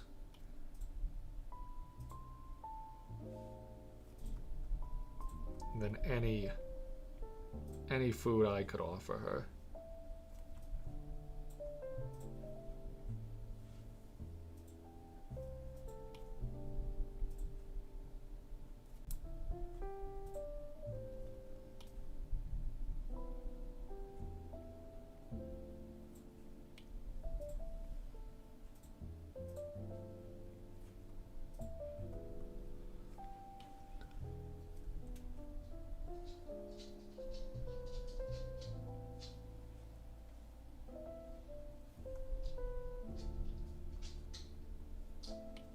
Yeah, I mean, in general, like, processed food is bad. It's not really great for humans either.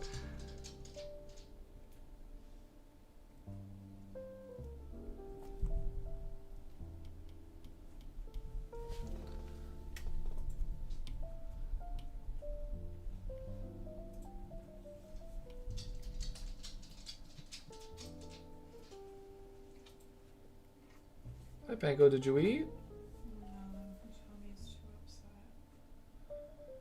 Alright, well, we have a project now that I'm going to have to attend to. Going to... She'll eat later because I put peanut butter on her food. Yeah. I think I'm gonna have to, like, sit with her and feed her little bits at a time until she eats it. Alright, I'm going to have to call the stream a little bit early, folks. I can do that if you I have to tend to my doggy. Actually, maybe I could just let's see how long this takes. Let me throw up one of my brand new shiny BRBs and see how long this takes. If it takes more than like 5 minutes, I'll just call the stream for now. But BRB, let me see if I can get my dog to eat.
Okay, we are back, baby. We are back in business. Panko has eaten her food. Oh no. She's falling over. She is itching her eyes. Her eyes are itchy. I have no idea. She must get like dust or something in her eyes while she's eating. Thank you. I think it's the cute. I feel bad for saying I think it looks cute, but I think it's the cutest thing when my dog has itchy eyes, and she's like trying to rub her eyes with her paws. I feel bad for her. I try to help her, but also it's kind of funny.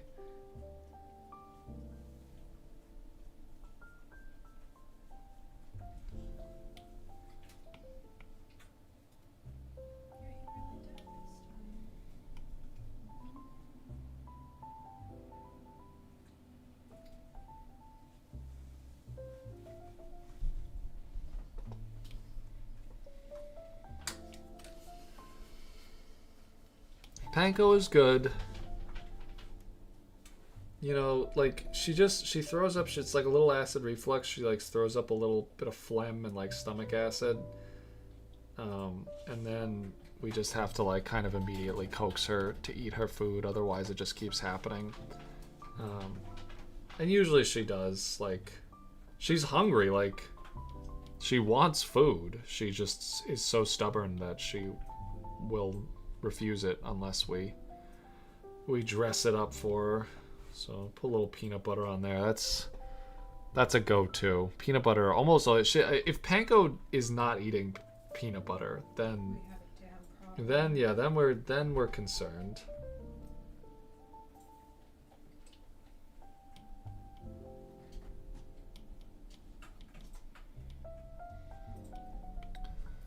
The other thing that Panko will always eat, she loves apples. That's one of her all-time favorite snacks. But a little high in sugar, so we try not to give her too many of those. And she loves eggs. We don't usually have eggs in the house because Claire doesn't really like eggs. She doesn't like the smell of eggs. And I'm not like a huge egg eater myself. I like a good hard-boiled egg. I love a deviled egg, but I usually am not feeling up to making a deviled egg. But if I ever do boil an egg, it's like the rice. She will like sit next to me and whine. Usually because I give her a little bit. Panko, not me. Not Claire. Claire does not sit and whine while I make it. Well, you do whine a little bit, but not in a yearning sort of sense.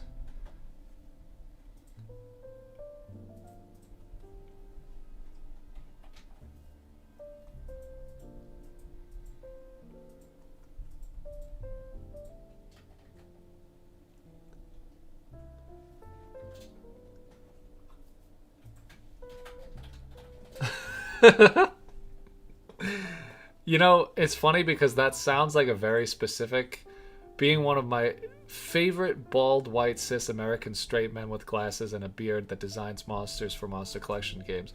That sounds very specific, but I feel like I can't be the only one. I feel like I'm not the only bald white cis man who designs collectible monsters and has a beard. Bald and bearded is quite popular these days.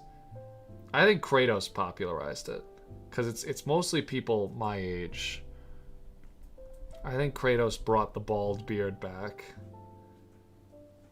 That and like a 70s like mustache and mullet are like, I feel like the two at least white American male hairstyles that I see most often.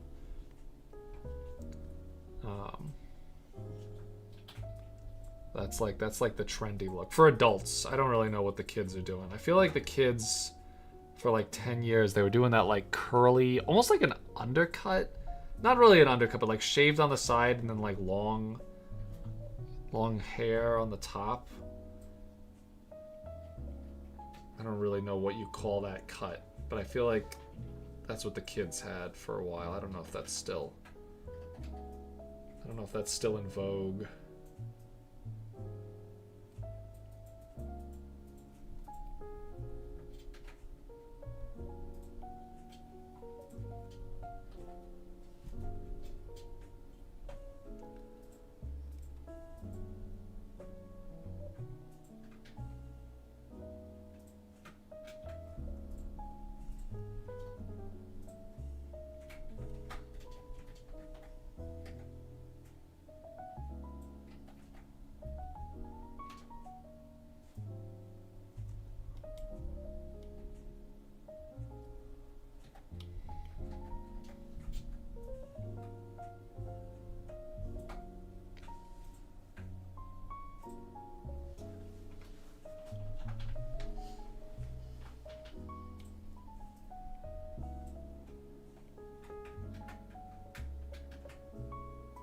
Gotta straight up T-pose this one.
It's an interesting thing about getting older. Like, I remember being a kid, like in middle school. I think middle school is when I think a lot of people first start like looking around and being like, well, what is everyone else doing? And I should do that too. And I think it was in middle school. Like when I was in middle school, the trendy look was like the emo cut. So like long straight hair, bangs that like covered your eyes. I mean, not that wasn't everyone's look, but like the kids that I thought were cool had that look, and like the kids that my friends thought were cool. I remember I had a lot of female friends when I still have a lot of female friends actually, but all my female friends were like, "Oh, this guy's so hot," and they, you know, the guy in question would look like, you know, a member of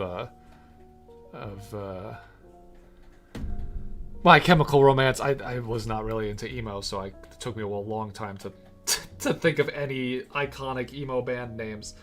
But so I remember feeling like, oh, I need to do that hairstyle too. Oh, and the other thing that was very in when I was in middle school, actually it was kind of coming out of style by the time we were in middle school, but I still liked it, was like spiked gelled hair. You know, get yourself some Gorilla Grip hair gel, and you know, just I liked it because it made me look like a dinosaur. You know, spiky hair. I also like the way it felt. You know, if you feel you're like little, if you ever gelled your hair into spikes, that feeling of like the tip is actually sharp and it's like weird. I could like fidget with it and like pull it apart in the middle of class. But then as you get older, like you kind of stop caring as much about like what's in, and you kind of get to the point where you're like, okay, what do I have to work with here? Because, you know, you get older, you start to go bald, you start to go gray, you gain weight in ways that you weren't expecting. Like your body changes. And so it's just sort of, it's less about like what's trendy right now and more about like, okay, how can I make this look presentable? How can I take what I got here and make it, you know, make it so I don't look completely like I've given up. And that's the other thing too. I mean, I guess I'm married, and I've been married for 4 years, and you know, been in a relationship with the same person for 6 years before that. So like, I'm not out there like meeting people or anything. I don't know how different. It would probably be less presentable if it wasn't for Claire. I think Claire helps me want to look nicer. That's the other thing too. It's like, it's less about like impressing someone who couldn't care less about the way you look, and more about like, I want to look good for this person because I love this person. I want to be the best I can be, both in how I look and how I act. So it's a little bit less about like doing it for the sake of being cool or hip or popular. But you know, the consequences, like now I don't know. I don't know what it is. I used to be with it, What's the Simpsons quote? I'm not with it. I used to be with it, but now I don't know what it is. It all seems so weird and scary to me. It'll happen to you.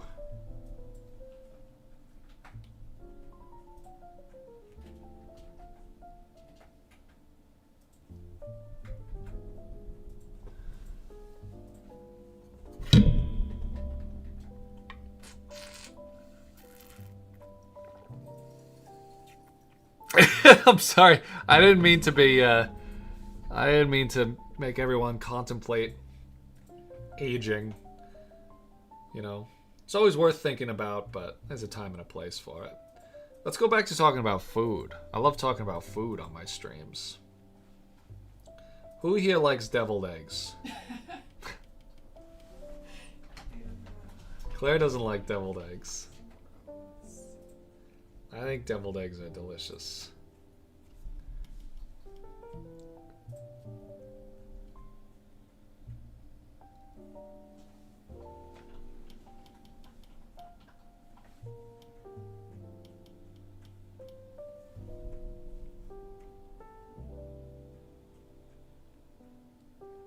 That's the other thing, though, about getting older, is your tastes change, and sometimes you discover that you like things that when you were younger, you were like, oh, I didn't like deviled eggs when I was a kid.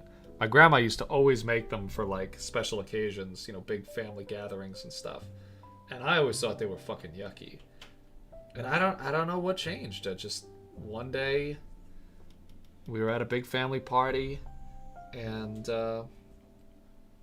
my grandma put out her eggs the way she normally does, and I was like, let me have one of those, Graham.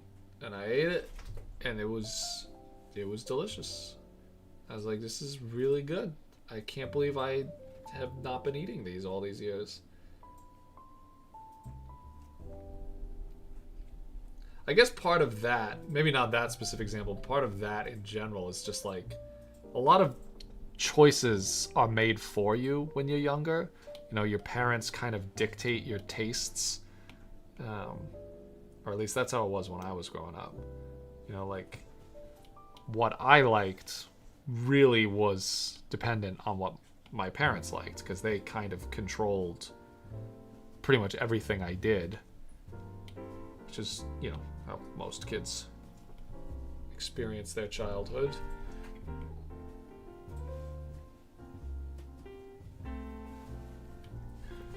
Claire, would you mind just taking her out so she can pee so she doesn't get up again later? Alright, Panko. We're gonna go out. Thank you.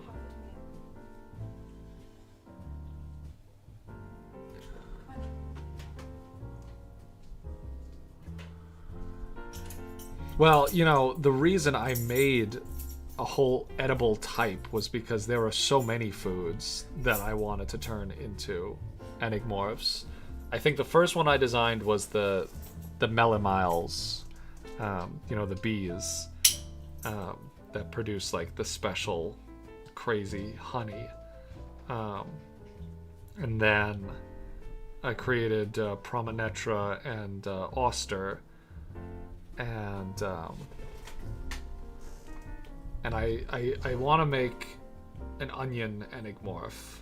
I have that one that like wasn't like, I never finished it, but like when I drew Oliver Calrain, the head of research for the HHC, I gave him this like little like onion Enigmorph that I kind of turned into the pumpkin crab Enigmorph.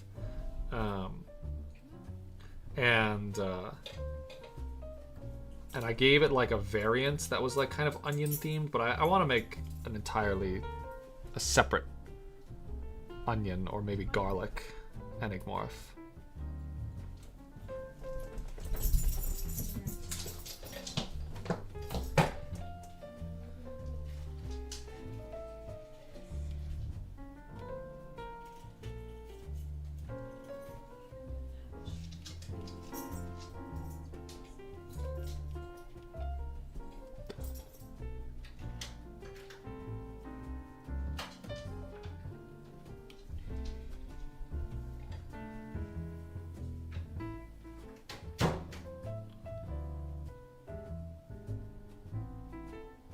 I love onions, man. Onions are the best. I've had conversations slash slightly heated arguments about favorite vegetables because I remember asking someone, well, what's your favorite vegetable? And I don't remember what they said. But then I said my favorite vegetable was onions. And they were like, that doesn't count. I'm like, what do you mean it doesn't count? And they're like, would you eat a whole plate of onions? And I'm like, that's not what I'm asking. I'm asking what your favorite vegetable is. Like, I don't love onions because I would eat a raw one. Most of my favorite vegetables I prefer to have cooked. I like onions because, like, every dish I enjoy has onions in it, and it adds so much flavor. Onions and garlic, like, I don't know, they're just such important vegetables in, like, almost every culture, too.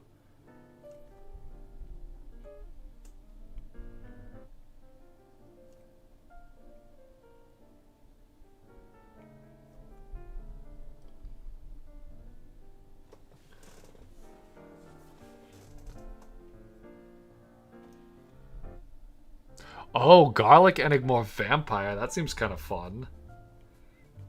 I like the idea of Enigmorphs that are not necessarily based off of different mythological creatures, but rather Enigmorphs that inspired different mythological creatures. So, like, the myth of vampires, or like the part of myth of vampires that is connected to garlic, like having that be explained by an Enigmorph that has existed for hundreds of years and lived alongside people.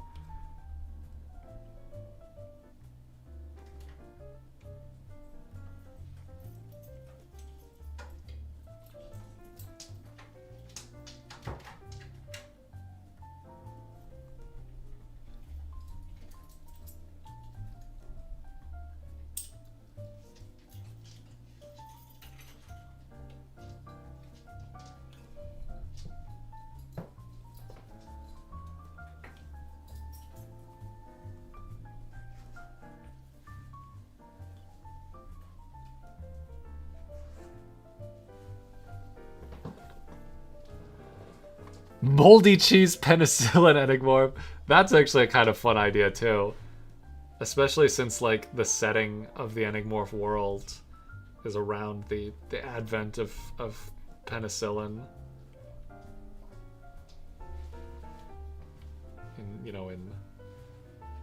In medicine.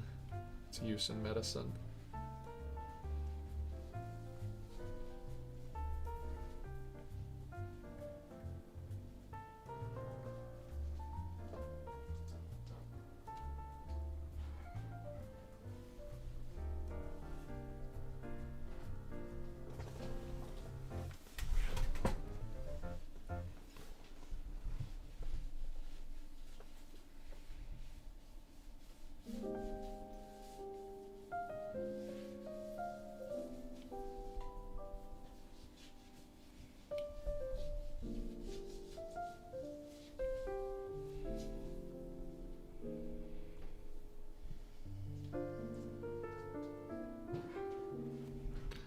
What I have to be careful of with designing the Enigmorphs, if I, just in general, whether I'm designing them for a game or a story, whatever, is like, the edible Enigmorphs, it's very tempting to make them all, like, vegetables, and have them be in the flora category.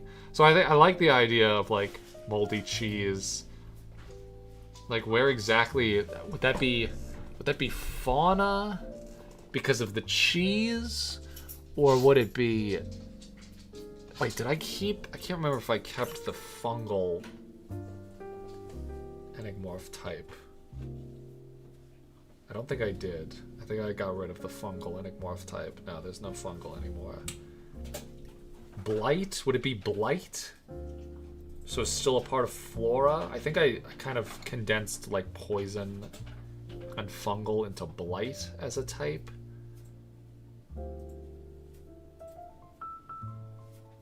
I guess it would just be edible. I guess edible would be the type, and that's like a flora subtype.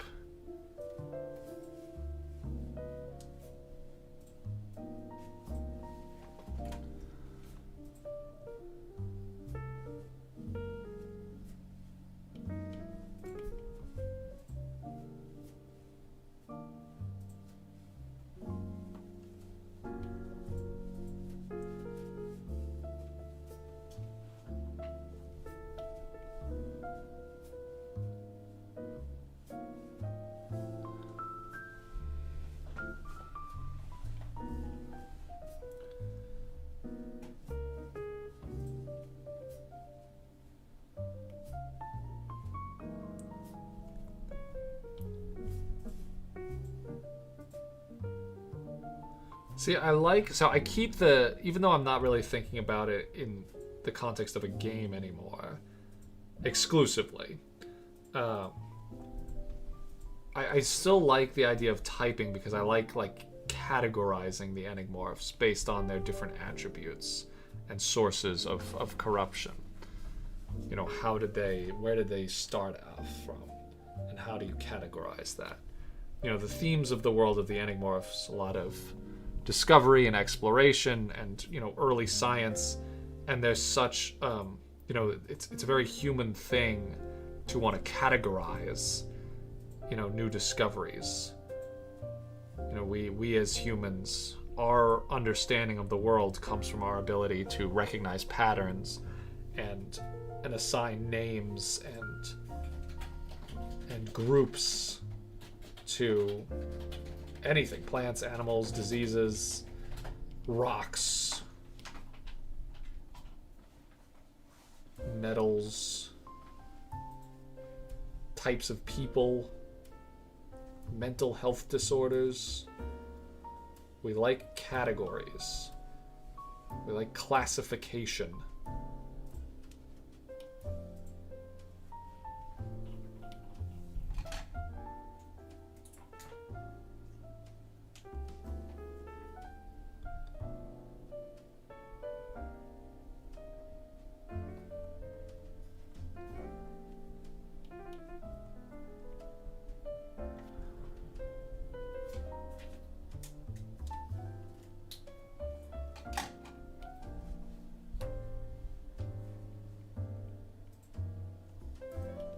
Part of what I liked about designing Promenetra was like researching like 19th century desserts, because they're so different from modern day desserts and sweets and pastries in general.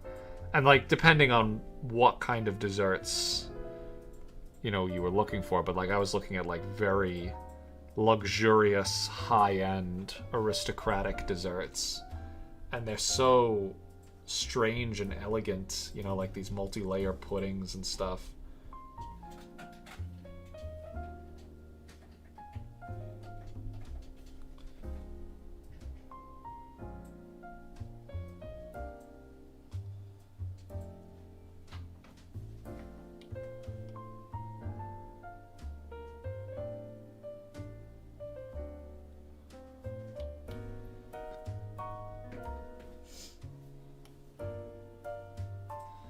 An Enigmorph based on a mental health condition.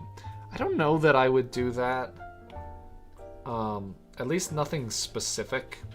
I've found that when it comes to writing fiction, you know, if you want to get specific with something like mental health, or any disease really, any disease or affliction or medical condition, you know, the more specific you get, the more likely it is that you are going to make someone afflicted with that specific disorder upset. You know, if you list a specific type of cancer, you have to be willing to be very diligent with your research into that specific type of cancer, because I think to make a story about something that could have, you know, serious ramifications on someone's real life in the real world, they would be justified in you misrepresenting that. You know, if you wrote a story about a character with cancer and you either over-dramatized or over-trivialized the symptoms or the effects that it would have on their life, you know, that, you know, people who have actually suffered from that affliction would be justifiably upset with that misrepresentation of their condition. And so it's not really something I want to tackle with the Enigmorph world and story, other than perhaps addressing mental health in a broad sense. Like, instead of making the schizophrenia Enigmorph, I could have, you know, characters, human characters that exhibit certain symptoms of many different kinds of mental health disorders without narrowing in on one or the other. And again, because this is set in the 19th century, like, a lot of these mental health disorders don't really have names or diagnoses. So it's like, it would make sense that they aren't named. But, you know, like, maybe that's something I would explore. But, you know, it's a fine line to walk there. And I think that unless, you know, it's like anything else. It's like when people were asking me when I was making the Maza region, like, are you going to make the bad guys conquistadors? And it's like, that's not really what I want to talk about with this project. I don't want to have a discussion about colonialism and genocide and imperialism and manifest destiny and all of these horrible, horrible things that deserve to be talked about. It's just, I don't think it's something that you can trivialize in like a fun, you know, exciting way. It has to be the focus of your story. And like, you know, some things like, you know, like in, let's, for example, the first thing that came to my mind is like Deadpool.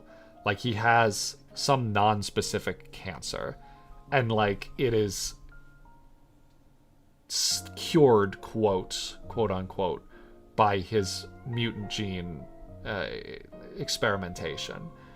And I think if there are stories, there are Deadpool comics where they get more in-depth about cancer and how that affects people and how it can change your whole perspective on things when you feel like you only have so much time before you die. But that's the story. That's what it's about. Or like a TV show like Monk. Like, Monk, the character, exhibits a lot of different symptoms of a lot of different mental health disorders. I mean, the biggest one is obsessive compulsive disorder, and they often describe him as being obsessive and having compulsive tendencies, but they never explicitly say that he has OCD, again, because not all of his symptoms are congruent with that one specific mental health instance. And as writers, like, if you wanted to write a plot where his mental health issues manifested in one certain way or another, you have the liberty to do that, so long as you're not being specific with what mental health disorder the character has. I'm sure that some people would also have a problem with that, as sort of like generalizing mental health, you know, afflictions just for the sake of writing. But I think there are ways to do it that are respectful and, you know, sensitive to people who actually suffer from any kind of disorder like that.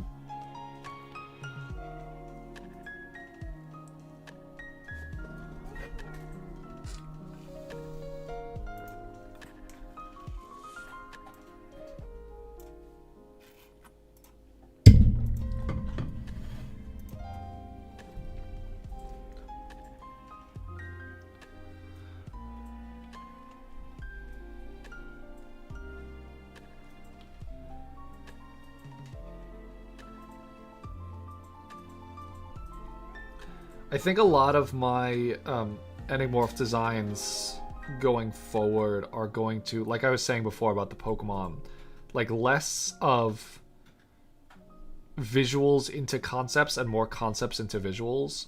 So, like, you know, if we're thinking about like an oceanic exploration for the next couple of Enigmorph videos,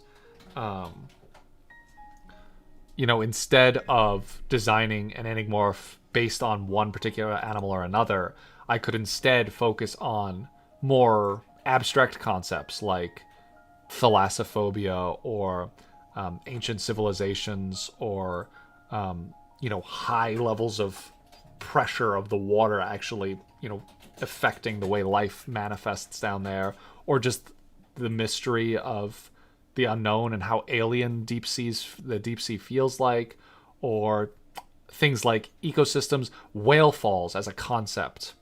You know, the idea of this massive animal at the very top of the food chain dying and dropping down to the lowest depths of the ocean to then redistribute all of its nutrients back out throughout, you know, the bottom rungs of the food chain. I find that very interesting. And there's a lot of very kind of potent imagery that you can use with that. So like broader concepts rather than specific things or animals. And then you have that idea, that concept, and then you find visuals that you think would help support it. That's sort of the direction I want to go.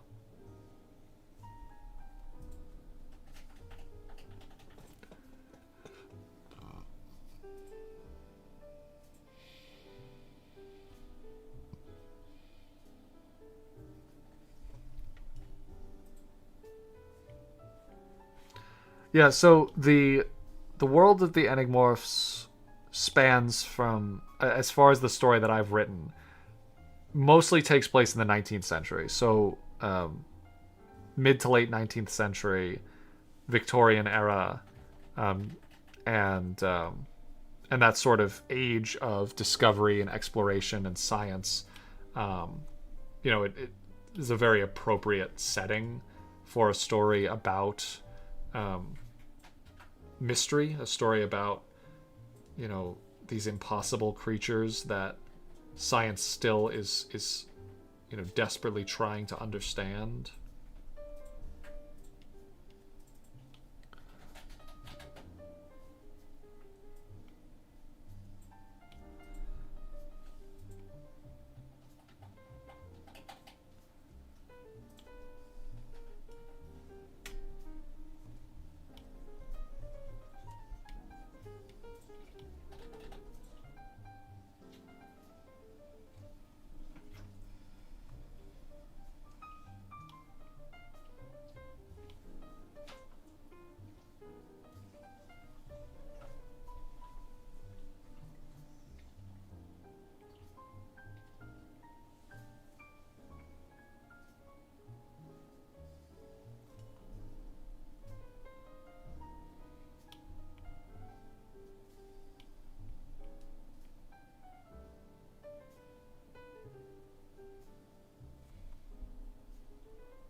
Does magic exist in the Enigmorph world? Well, it kind of depends on what your definition of magic is. Because I think by a lot of standards, the Enigmorphs themselves would be considered magical beings. They are in possession of abilities that science could does not have an explanation for. Um, if you're like, yeah, and there are like relics and artifacts that possess unearthly qualities. So I would say that it depends on your definition of the word, but yeah, there's definitely some very um, magical tones. Um, I think I would categorize this the I would give the if I had to give it a genre, I would say it's science fiction, because a lot of the world and the fictional parts of the world are heavily inspired by real world science, ecology and biology, geology, all these different fields that helped inspire the actual Enigmorph designs. Are absolutely inspired by real world science, and then sort of take that and bring it to a level of science that doesn't exist in the real world. But science that doesn't exist in the real world is kind of magical. I don't know. I guess it really depends on how you define magic.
What about places like El Dorado or Atlantis? I think that, kind of like what I was talking about before, about how I like the idea of designing enigmorphs that may have inspired mythology in human culture. You know, in this world, like the concept of vampires might be explained by enigmorphs.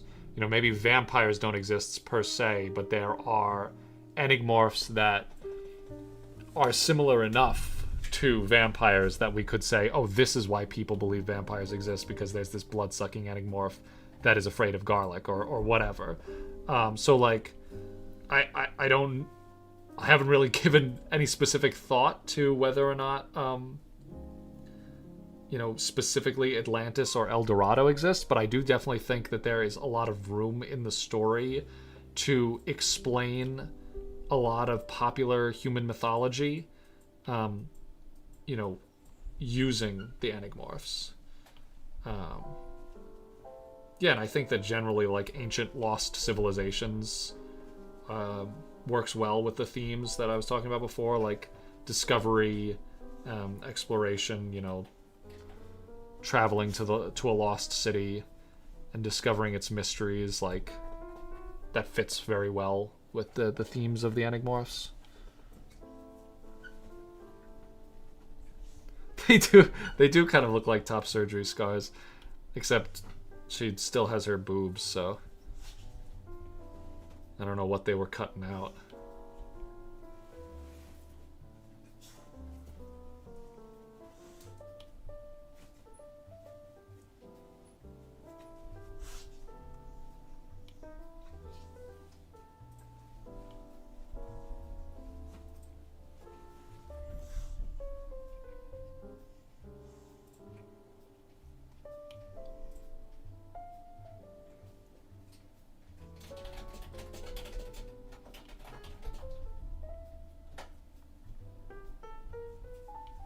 Yeah, so speaking of boobs and Belbora, you know, part of the reason I wanted to include, like, I've always imagined Belbora as having a lot of very powerful feminine energy, but the reason I explicitly gave the character breasts, which I know can be a little jarring for a lot of people, especially if I compare the enigmorphs to Pokemon, you know, very few Pokemon have actual breasts. Not no Pokemon. There are definitely some Pokemon that have breasts.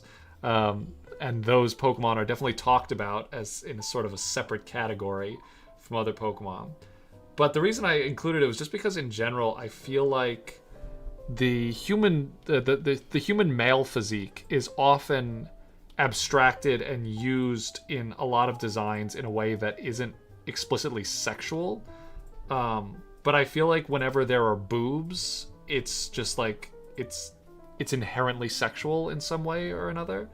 But like if there is a human male character that has like a very pronounced chest and like pecs, like obviously some people will find that sexual, but a lot of audience members wouldn't consider that to be sexual. Like a male's chest is not sexual. It's powerful.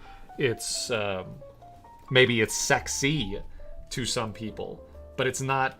Its intention is not to be sexual. So I was like, if I want this character to look strong and feminine, it should be able to have breasts, but the breasts are not trying to be sexy.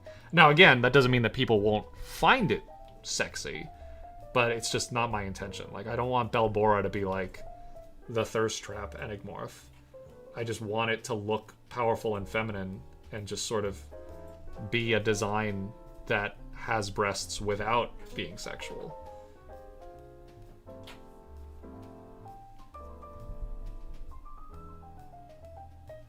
It's also why I made its eye hole a little yonic. That's just a little having a little fun with the themes there. Now, of course, Belbora does have some. It's Enigmorph. The Lexia Nominatus entry does read that its presence in a forest promotes promiscuity within plants and animals. So there are actually some sexual undertones with Belbora, but not in Not in like a I find this sexy kind of way, but just like sex as a subject matter is relevant with Belbora.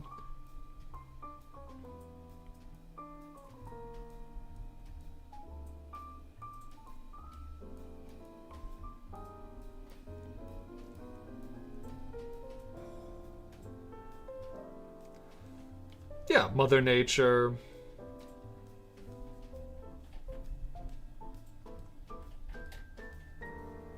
All that good stuff.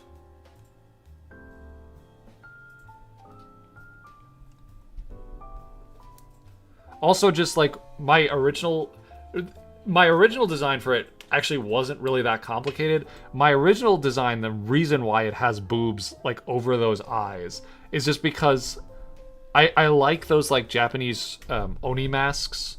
Everyone does. Like that's a very popular motif in modern video games, and they have these very pronounced eyebrows that are kind of like round, and sometimes they look like, sometimes they're horns, sometimes they're like shaved horns.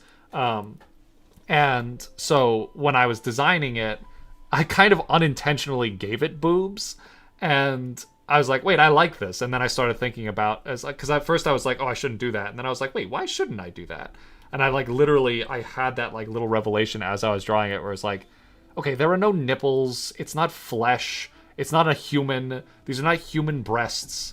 Like, I still don't agree that human breasts need to be censored as much as they do, but like, whatever. Like, there's really nothing wrong with it. Like, it's the same as making a character look like a ripped, like, human male body. Like, a lot of characters that aren't human males still look like they have very muscular human male physiques, and it's like, why can't there be a character that's like that but it has boobs instead of pecs? And then as I was thinking about that, I was like, yeah, that's kind of another thing that I want to discuss a little bit with this design.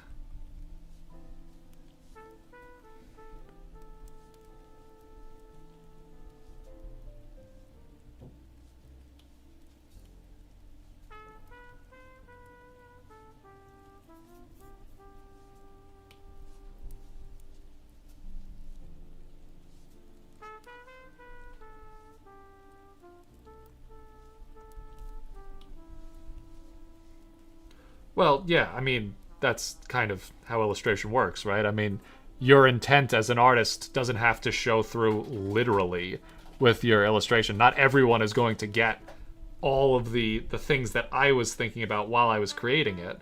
But regardless, all of those things fed into this design, and that's why this design looks the way it does. I've talked about that before on streams. I think a lot of illustrators, especially if you're just starting off as an illustrator, feel like they have to include as literally as possible all of the themes and deeper meaning that they are thinking about while they're creating their piece into their piece. And you really don't. Like, sometimes people just aren't going to get all of your message. Like, some people just won't. And some people will have the message explained to them and just be like, no, that's not what it is. And it's like, well, it is, but if you don't want to see that, then that's fine. Like, that's how art is, you know? Not everyone, like, your intention can't be explicit, like, all the time. Sometimes it's better to leave some ambiguity, and then maybe someone else looks at it and they say, oh, I'm getting this, this, and that from that. And then someone else looks at it and they say, oh, I'm just getting a face. Like, I'm not seeing any of that. And, like, that's how art is processed. That's how art is consumed and shared and experienced by people.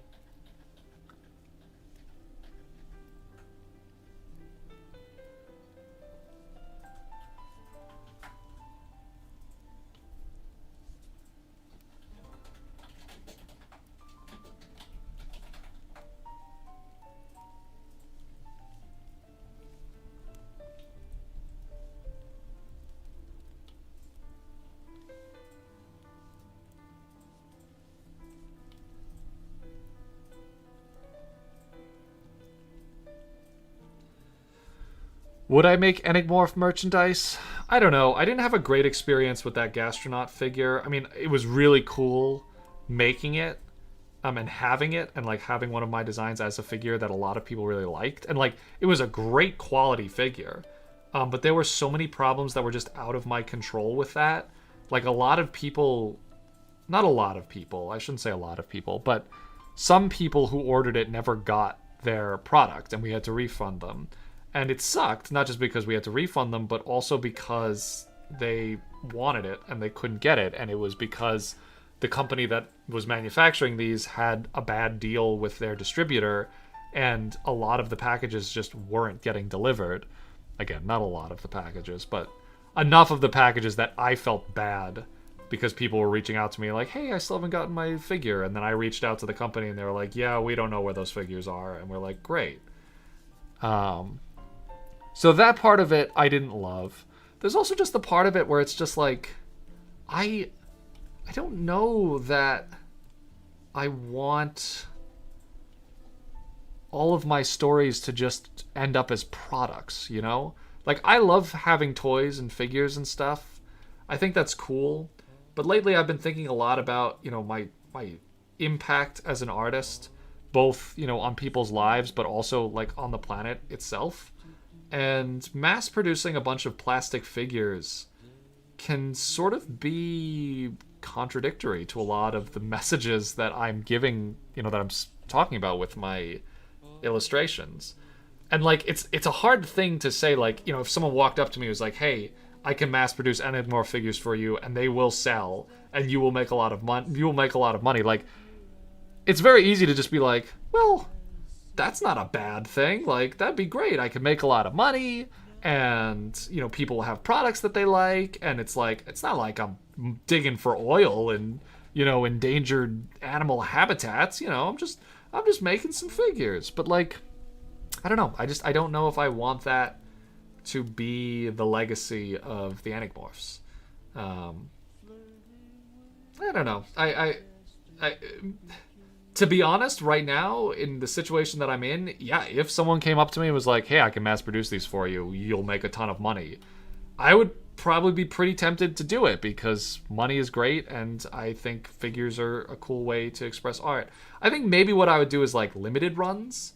You know, instead of mass producing toys on like a huge scale, I would only make as many as I knew would sell. And, you know, that way I'm not being a huge resource drain, and pumping out a bunch of, you know, cheap plastic toys that might, you know, inevitably just end up being thrown out. So, you know, I don't know. A year ago, if you had asked me, the answer would have been an easy yes. But I've been thinking about it more. I've actually been thinking a lot about just how business affects worlds and storytelling, and how so many things end up as just products at the end of the day. Like Spider-Man, you know, Marvel Comics in general, like stories with so much depth and love put into them have sort of been reduced to lunchboxes and action figures. And like, again, like, it's fun. I love those things, but it does kind of detract from, you know, I think that's part of why when, you know, someone watches a Spider-Man movie in 2026, they say like, oh, this is so woke, because they're so used to it being packaged in a very easily digestible, non-confrontational, commercialized form that if it challenges their viewpoint, they immediately resent it. And I don't really want my stories to ever be misconstrued as unopinionated or just benign. You know, I want the intent, not all the intent, like you were saying, like, oh, I don't see all that, I just see a face. Like, you know, not everyone's gonna get it, but I don't want my art to become a product. I'm not saying that I don't want my art to become an action figure. That would be cool. I like 3D sculpted figures of my artwork. That is very cool, something that I like. But I don't want to end up mass producing, you know, Enigmorph figures that some people are going to buy and love and cherish and say, oh my god, I love the Enigmorph so much. This is such a huge inspiration to me. I love the world. I love the story. I love what they mean. I love what they've inspired. But, if you're mass producing anything, the majority of people who are buying it are, like, don't really care. Like, think about, like, I have these little Pokemon figures here, right? I love these. Some of these I've had since I was a kid, like this Lugia here. This Lugia I've had for longer than some of you have been alive. And I'm a sentimental person. I hold on to little trinkets like this. But there were millions of these made. Maybe not millions. At least hundreds of thousands of these made. And 98% of them are just in landfills now. Because the fact of the matter is that not everyone really cares about Pokemon in the same way that I do, or the same way that some people do.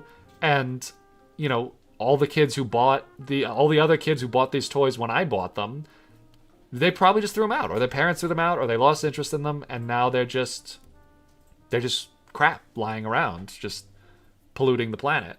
And, like, I wish that wasn't the case. Like, I wish people loved and appreciated things for what they represented. But the fact of the matter is, the world that we live in, things get thrown away. People don't have an emotional attachment to things. Some people do, but most people don't. And when your idea, your world, your story becomes a thing, then it has a greater impact on the world than just the story that it's telling. It's suddenly now a physical object that took money and time and effort and resources to create, and it may, in fact, have a negative impact on the world at that point. Like, right now, my digital illustrations of Enigmorphs have very little environmental impact, other than the message they might tell. Like, maybe they get people to care more about the environment. But it would be a little hypocritical if I created a bunch of plastic toys and was like, hey, care about the environment. And then a bunch of those plastic toys just ended up in landfills.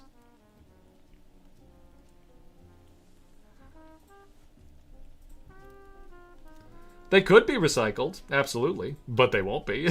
They won't be. Like, that's not, that would require large-scale political reform and social reform and business reform to have some sort of situation in place where the average person could recycle a little cheap plastic toy. Because there are we have recycling programs in effect now. Not many people use them. And even the ones that are used are not actually doing much to help reduce the amount of plastic that exists in the world. I like the idea. I've heard that Lego has been trying to develop hemp-based like plastic substitute. Because, obviously, like Lego, I think Lego is an example of something that has had a really positive impact on the planet in terms of the way it encourages curiosity and ingenuity, and and just in general, it has kids think and use their brains to entertain themselves, and I think that's all really valuable. But of course, the flip side to that is the countless tons of plastic. Not just from the Legos themselves, but from packaging and distribution and all that stuff that, is also manufactured and put into the world. So it's nice that at least, like, I mean, this might be their PR push, but, like, I've heard that they're trying to develop a more economically environmentally sustainable alternative to plastic. And if there was something that maybe had less of an impact on the planet, and again, like, maybe that's just like a limited run of like sculptures, like, like the gastronaut figure. Like, I mean, this is all plastic. It was all manufactured in a Chinese factory, and like, it's beautiful. Like, I love it. I like having my artwork and my character in a physical form. And I think I like that because I was raised in a consumerist society. Like, I grew up wanting toys. And I liked, like I said, like, I hold on to my toys. Like, this Don fan is really, really old. This Don fan is probably like 25 years old. And like, I hold on to these things because they have sentimental value to me. But it's the reason I have them is because we live in a capitalist society where art inevitably turns into products. And it is a way to appreciate art, that's true, but not everyone appreciates it. And a lot of it just sort of ends up going to waste.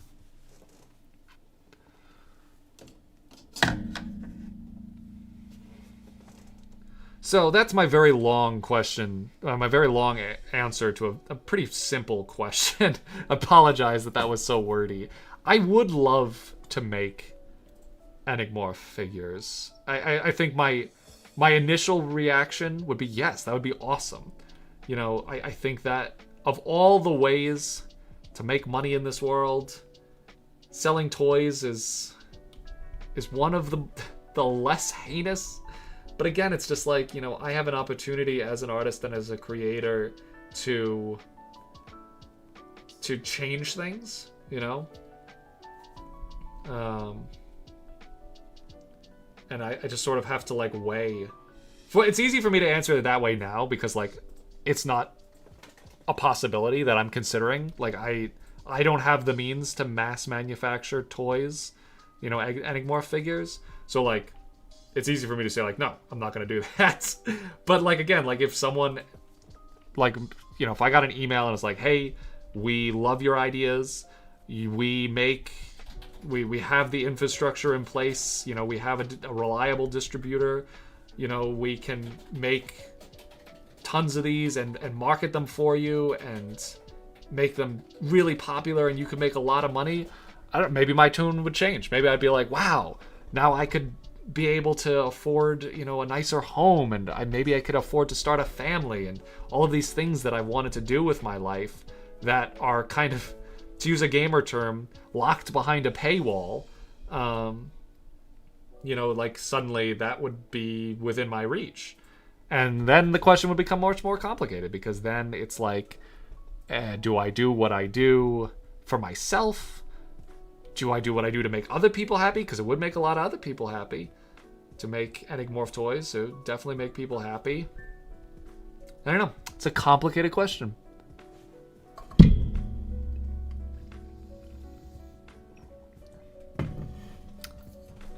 Oh, imagine how cool a wooden Belbora toy would be. That'd be pretty sweet.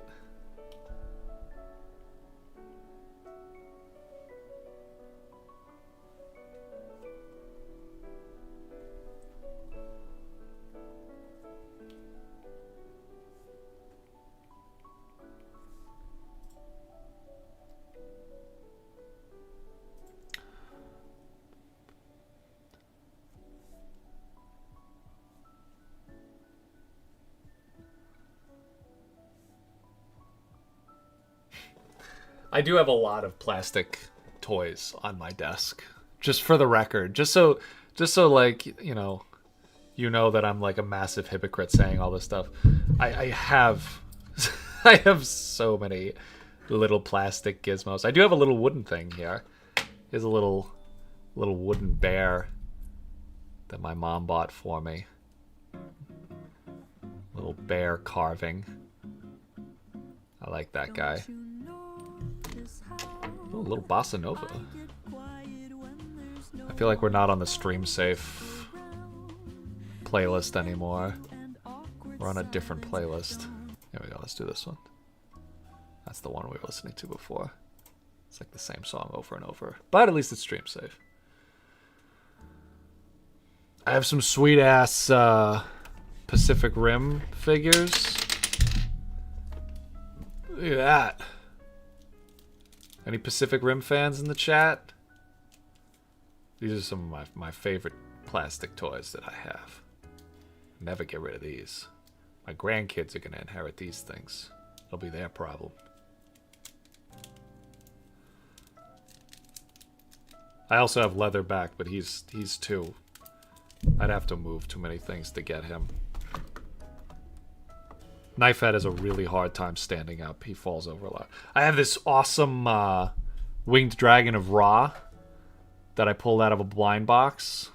Actually, my friend Jane pulled this out of. My friend Jane has the best luck with blind box. This was like the super rare pull from like the Yu-Gi-Oh keychain blind box, and she gave it to me.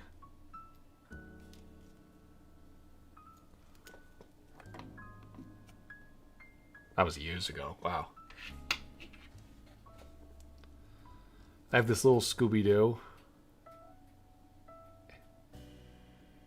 Oh, I don't have my camera on autofocus. Here's a really blurry Scooby-Doo. Here's some really blurry Scooby-Doo. I have... Oh! This is not plastic. But this, I just recently rediscovered at my mom's house. This is Swoop, the Pteranodon. He's a Beanie Baby. You can't tell he's a Beanie Baby because the tag is super faded. Because I've had this since I was like 7 years old. But this was one of my favorite toys as a kid. Love Swoop. I loved toys that I could really play with. So like Swoop was great because you could like flap his wings. He had little fingers. His beak opens. And he was soft, so I could play with him in bed. You know, as I'm falling asleep. I was a big player when I was a kid. I was a bit of a player. I love to play with my toys. I know, that's so weird, right? Why would this guy who draws Pokemon all day be someone who played with toys? I have a lot of trinkets. I have this cool... This used to be a chime, but the chime part fell off. My grandma gave me this before I went away to college because she lives by the creek. And we call her house Krabby Creek. They catch crabs off the dock. I don't eat them. My grandparents eat them. My sister eats them. I don't eat the crabs, but I still love the crabs nonetheless. So she gave me this to remember Krabby Creek. It's kind of a cool. It's got a little plastic gems in there. That's fun. Here's a Beyblade.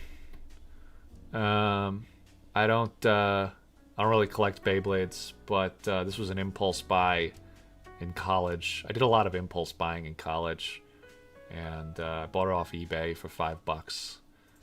I don't remember what led to us even finding a Beyblade on eBay, but there it is.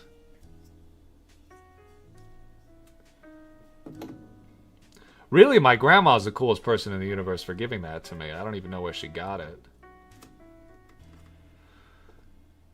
What other cool things? I have Wheatley, speaking of Portal 2. Any Portal 2 fans in the chat? Here's Wheatley. He used to light up. Oh, wow, he still kind of lights up. That's crazy. I've had this thing since high school. Oh, wait. I think he just died. Wheatley? Oh, yeah. A little bit. He used to talk, too, but... Wow, I cannot believe this still lights up. That's crazy. There's a little Wheatley. His little arms bend. Yeah, I kept this one. I mean, I love Portal. And I love Portal 2. But I kept this one just because I don't know, it's good quality. It was a keychain, actually. But I never used it as a keychain. Probably wouldn't still have it. I have this awesome... Fortune Toad to bring me good fortune. He doesn't do a very good job with that. Well, not money at least. I have a lot of good fortune in my life, but you could be making me some more money, I think.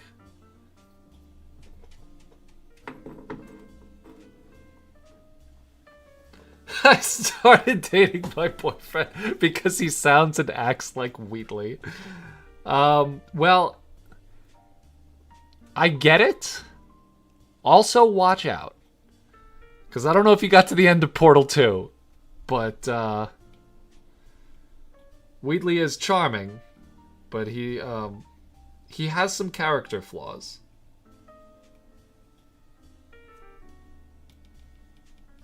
I hope he doesn't... I hope your boyfriend doesn't act exactly like Wheatley. That's all I gotta say.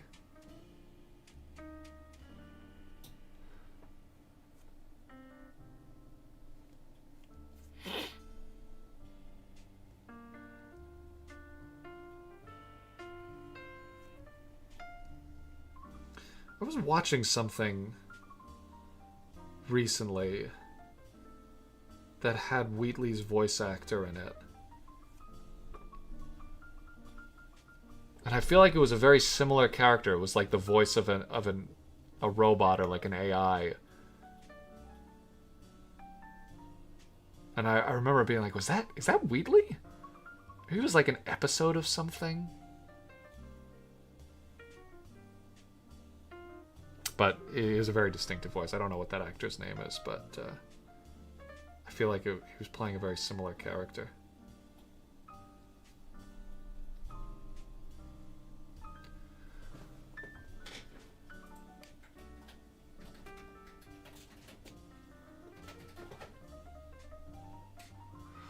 I'm looking back up to the chat and going back up to Swoop, and the Swoop Enigmorph. A Pteranodon Enigmorph would go pretty hard. I've been thinking about how I want to do, like, because I definitely need to make a couple prehistoric Enigmorphs.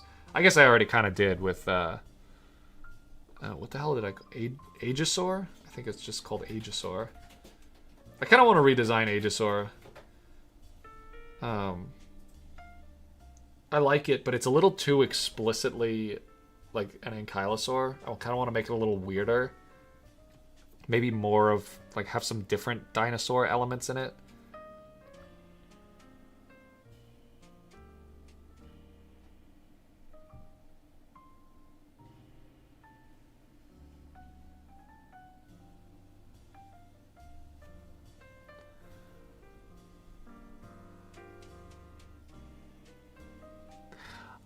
I had all of the promotional items for Portal 2 in TF2, but I think I ended up trading a lot of them away.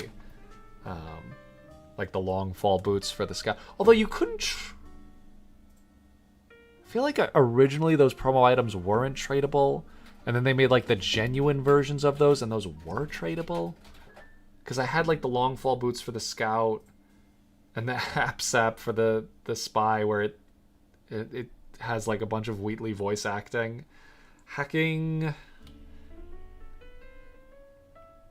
Oop, there we go.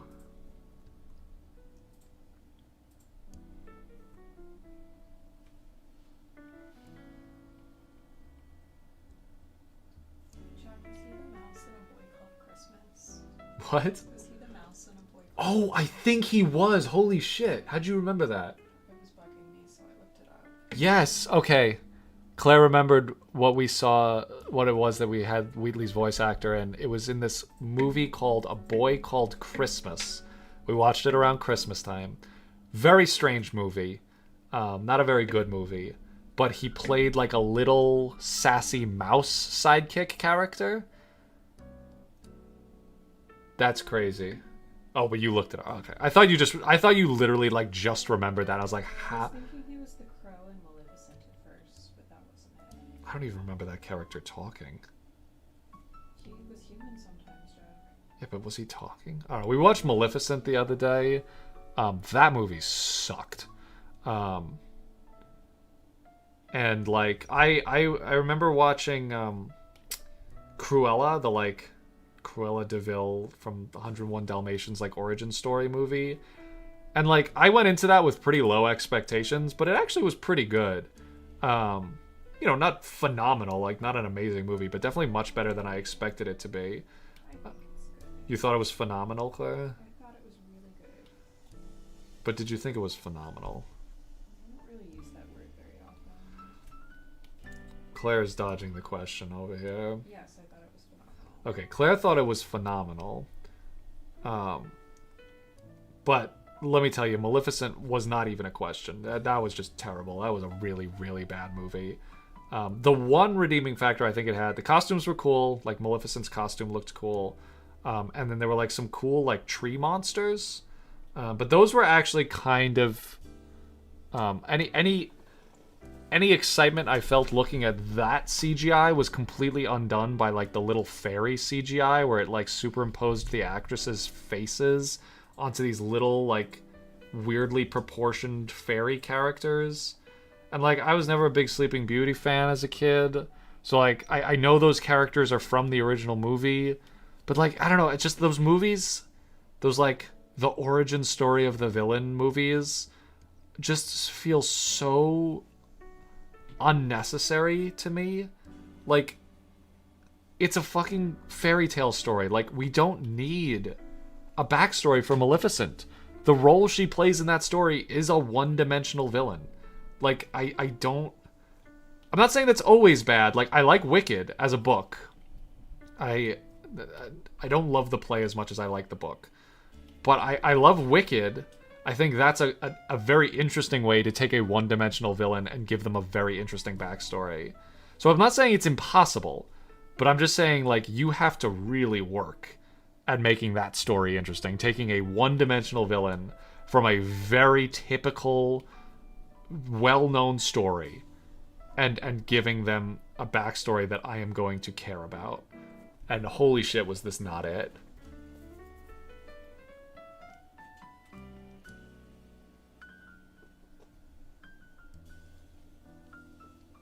I'm seeing back to the blue dino. I don't want to change it too much, but I do like someone's suggestion of making it more of an amalgamation of a bunch of different dinosaurs, because that's sort of like, that's the idea. It's a meteor that has memories of dinosaurs from when it crashed into Earth, and that's why it takes on the form of a dinosaur. And I think that it would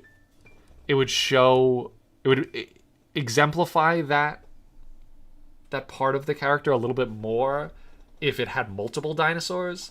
Because, like, I love ankylosaurs. I think they're awesome. And that's why because I was like, there aren't enough cool ankylosaur creature designs out there. But I do think it might benefit from having multiple dinosaurs. My all-time favorite game is actually not any Pokemon game. I love Pokemon, but most Pokemon games don't crack my top 5 favorite games because I don't really love JRPGs. I know that seems hard to believe for someone who loves Pokemon as much as I do, but I don't love Pokemon because of the games. I love Pokemon because of the Pokemon. And, like, I love Pokemon games. I enjoy playing Pokemon games, but they're not my favorite. My all-time favorite game is BioShock Infinite. That remains to this day a game that I love playing through start to finish, even though I've already played through it like 20 times. I love the story. I love the art direction. I love the themes. I love how confrontational it is. It's a very bold story to tell, a very a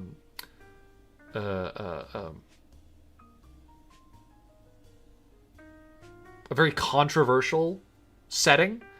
But I feel like it does it really well in a really beautiful and opinionated way, and a way that is not just one opinion, but many different opinions, that sort of leaves the viewer with sort of like, well, here's a bunch of different opinions. What do you think? And the gameplay itself is really fun. Every aspect of the world and story is so polished and well thought out. You know, everything from like the design of the Vigor bottles. Like, if you're not familiar with BioShock Infinite, like, it's got this really cool like American nationalism aesthetic. Again, kind of post-industrial, like Victorian era steampunk. And it's crazy now because the visuals don't super hold up. Like, this is pretty uncanny. When it came out, though, like, this was an incredibly visually striking game. The wide shots of the game still look really nice. It's awesome. You should definitely play it. You don't have to play BioShock 1 or 2. Like, the themes and the world are connected, but BioShock Infinite definitely stands alone without BioShock 1 or 2. If you play the DLC for BioShock Infinite, it helps to play BioShock 1 and 2. But, like, I just want to show you, like, fuck, I love these so much. This is a really low resolution image, but, like, you get different abilities throughout the game that help you play. It's a first-person shooter, but they each come in these, like, bottles that you drink, and I just love the design of the bottles. Because they're consumer products. Like, in the world, anyone can buy these vigors and get these powers. And it's just... Oh, I would absolutely... Speaking of merchandise, speaking of landfill merchandise, like, I would absolutely buy one of these. That is so cool. Anyway, play Bioshock Infinite. It's awesome. There are cool creatures in it. Oh, also among my collection of plastic things, Songbird from Bioshock Infinite. This is my giant Funko Pop. I used to collect Funko Pops, and I don't really anymore, but this came with like a collector's edition of Bioshock Infinite. It also came with a little Booker. I was hoping to get Elizabeth, but I got Booker. You could either get Booker or Elizabeth. I got Booker. Booker is not on my shelf because he's just not that cool looking. But Songbird's up there because Songbird is awesome.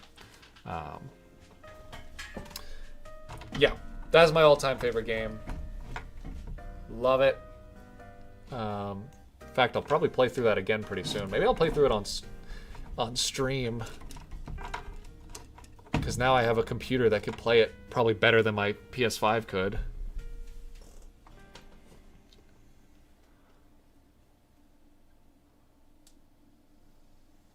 Oh, Outer Worlds is definitely inspired by the Bioshock series. I started playing Outer Worlds. Maybe I'll play through that again, because I own that on Steam. Or no, do I own it on like the fucking Epic Game Store or something? I think it was just on the Epic Game Store when it first came out. I really like the aesthetic of Outer Worlds, too. It's definitely more of a sci-fi than steampunk, but it still kind of has this... post-industrial Victorian aesthetic in terms of like the graphic design and stuff. Yeah, almost like an Art Nouveau thing going on in this artwork, which is kind of cool. Maybe I never finished it. This is kind of different though, because if I remember correctly, this game is much more of like an open world adventure, whereas Bioshock Infinite is a very linear story. This kind of plays, if I remember, more like Fallout. But yes, that's when I first saw the trailers for Outer Worlds. It definitely caught my attention. I'm actually just real quick gonna check my Steam and see if I have that. I feel like it's on the fucking Epic Game Store. Yeah, it's not in my Steam library. Here's the thing, like, I don't know if I'm willing to re-download the fucking Epic Games Store to play it. Excuse me.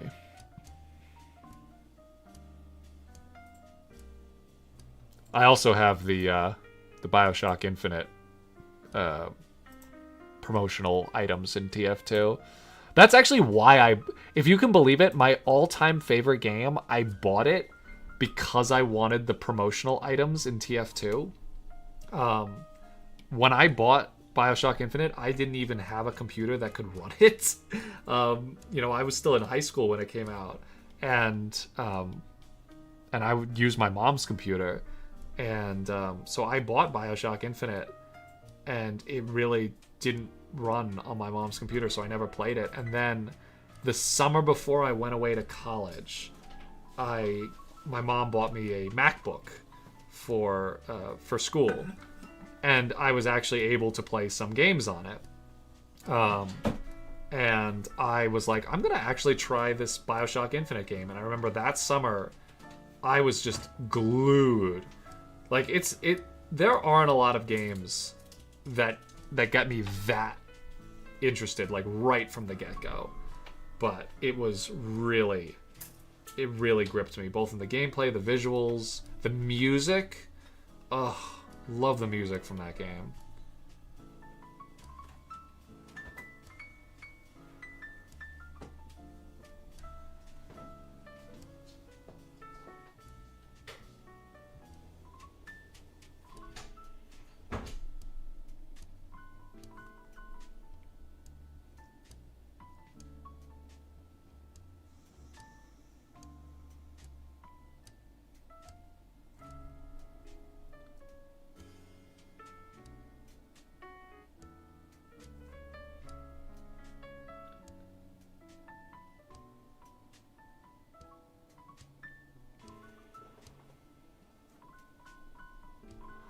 I mean, I might just kind of be a boomer. Like this might be an unk moment for me.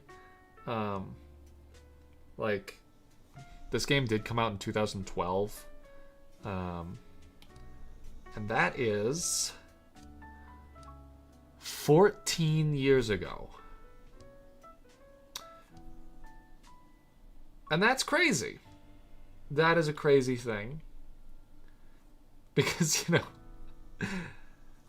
it wasn't until just now where I was like so excited to show you guys BioShock Infinite, and then I'm looking at it and I'm like, wow, this game looks kind of old. This game looks kind of dated. You know, just visually. And like in my head, like BioShock Infinite is still a relatively new game. But like in my head, like Dark Souls is still a relatively new game, and it just isn't. It's not. It's an old fucking game.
God, yeah, that's crazy. You could be 14 years old, you know, teenager in high school, and it just never, like, I mean, you could also be 50 and have never heard of BioShock Infinite, but like when it came out, BioShock Infinite, that was big news. Because like BioShock 1 and 2 were very big games when they came out. Jesus, those games are even older. I didn't play BioShock 1 and 2 until after I played BioShock Infinite. Because again, I didn't buy BioShock Infinite because I was like, yes, more BioShock games. I bought them because I wanted hats in TF2. But then when I was in college, I remember going to a used game store, and holy moly, do those not exist anymore. But I bought BioShock 1 and 2 for $4. You know, it was on the same disc. So I played through those for the first time.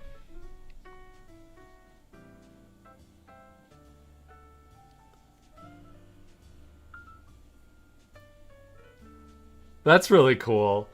You know, it's funny. I like the Monster Hunter games. I just suck at them. Like I don't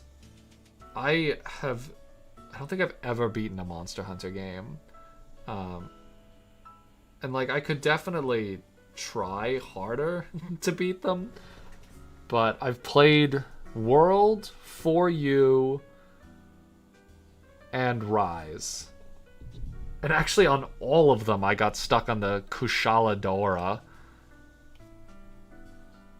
That thing is the bane of my existence. Actually, I think I beat For You. I think I beat 4 Ultimate. Or at least like the main story.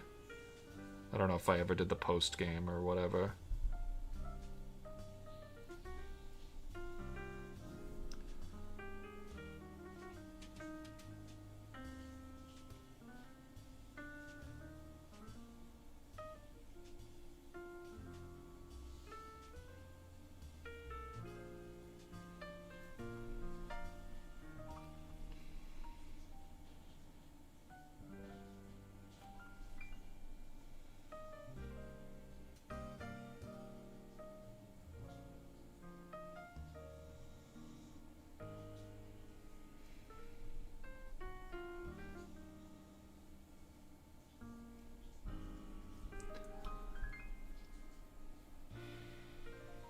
No, we do have CEX. That was what I bought my my my $4 copy of BioShocks 1 and 2. There was a CEX. It was actually right next to a GameStop. And yeah, we bought a lot of used games there. Actually, we bought our first PS4 when I was in college. Me and my friend both chipped in. We found a used PS4 for $200, and we both chipped in $100 and bought a PS4 for the dorm. But it's not there anymore. It's gone. It closed down years ago. Like, I think even before we graduated college, that place closed.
Alright, I have to start wrapping up this stream. I never really got around to the variant part of this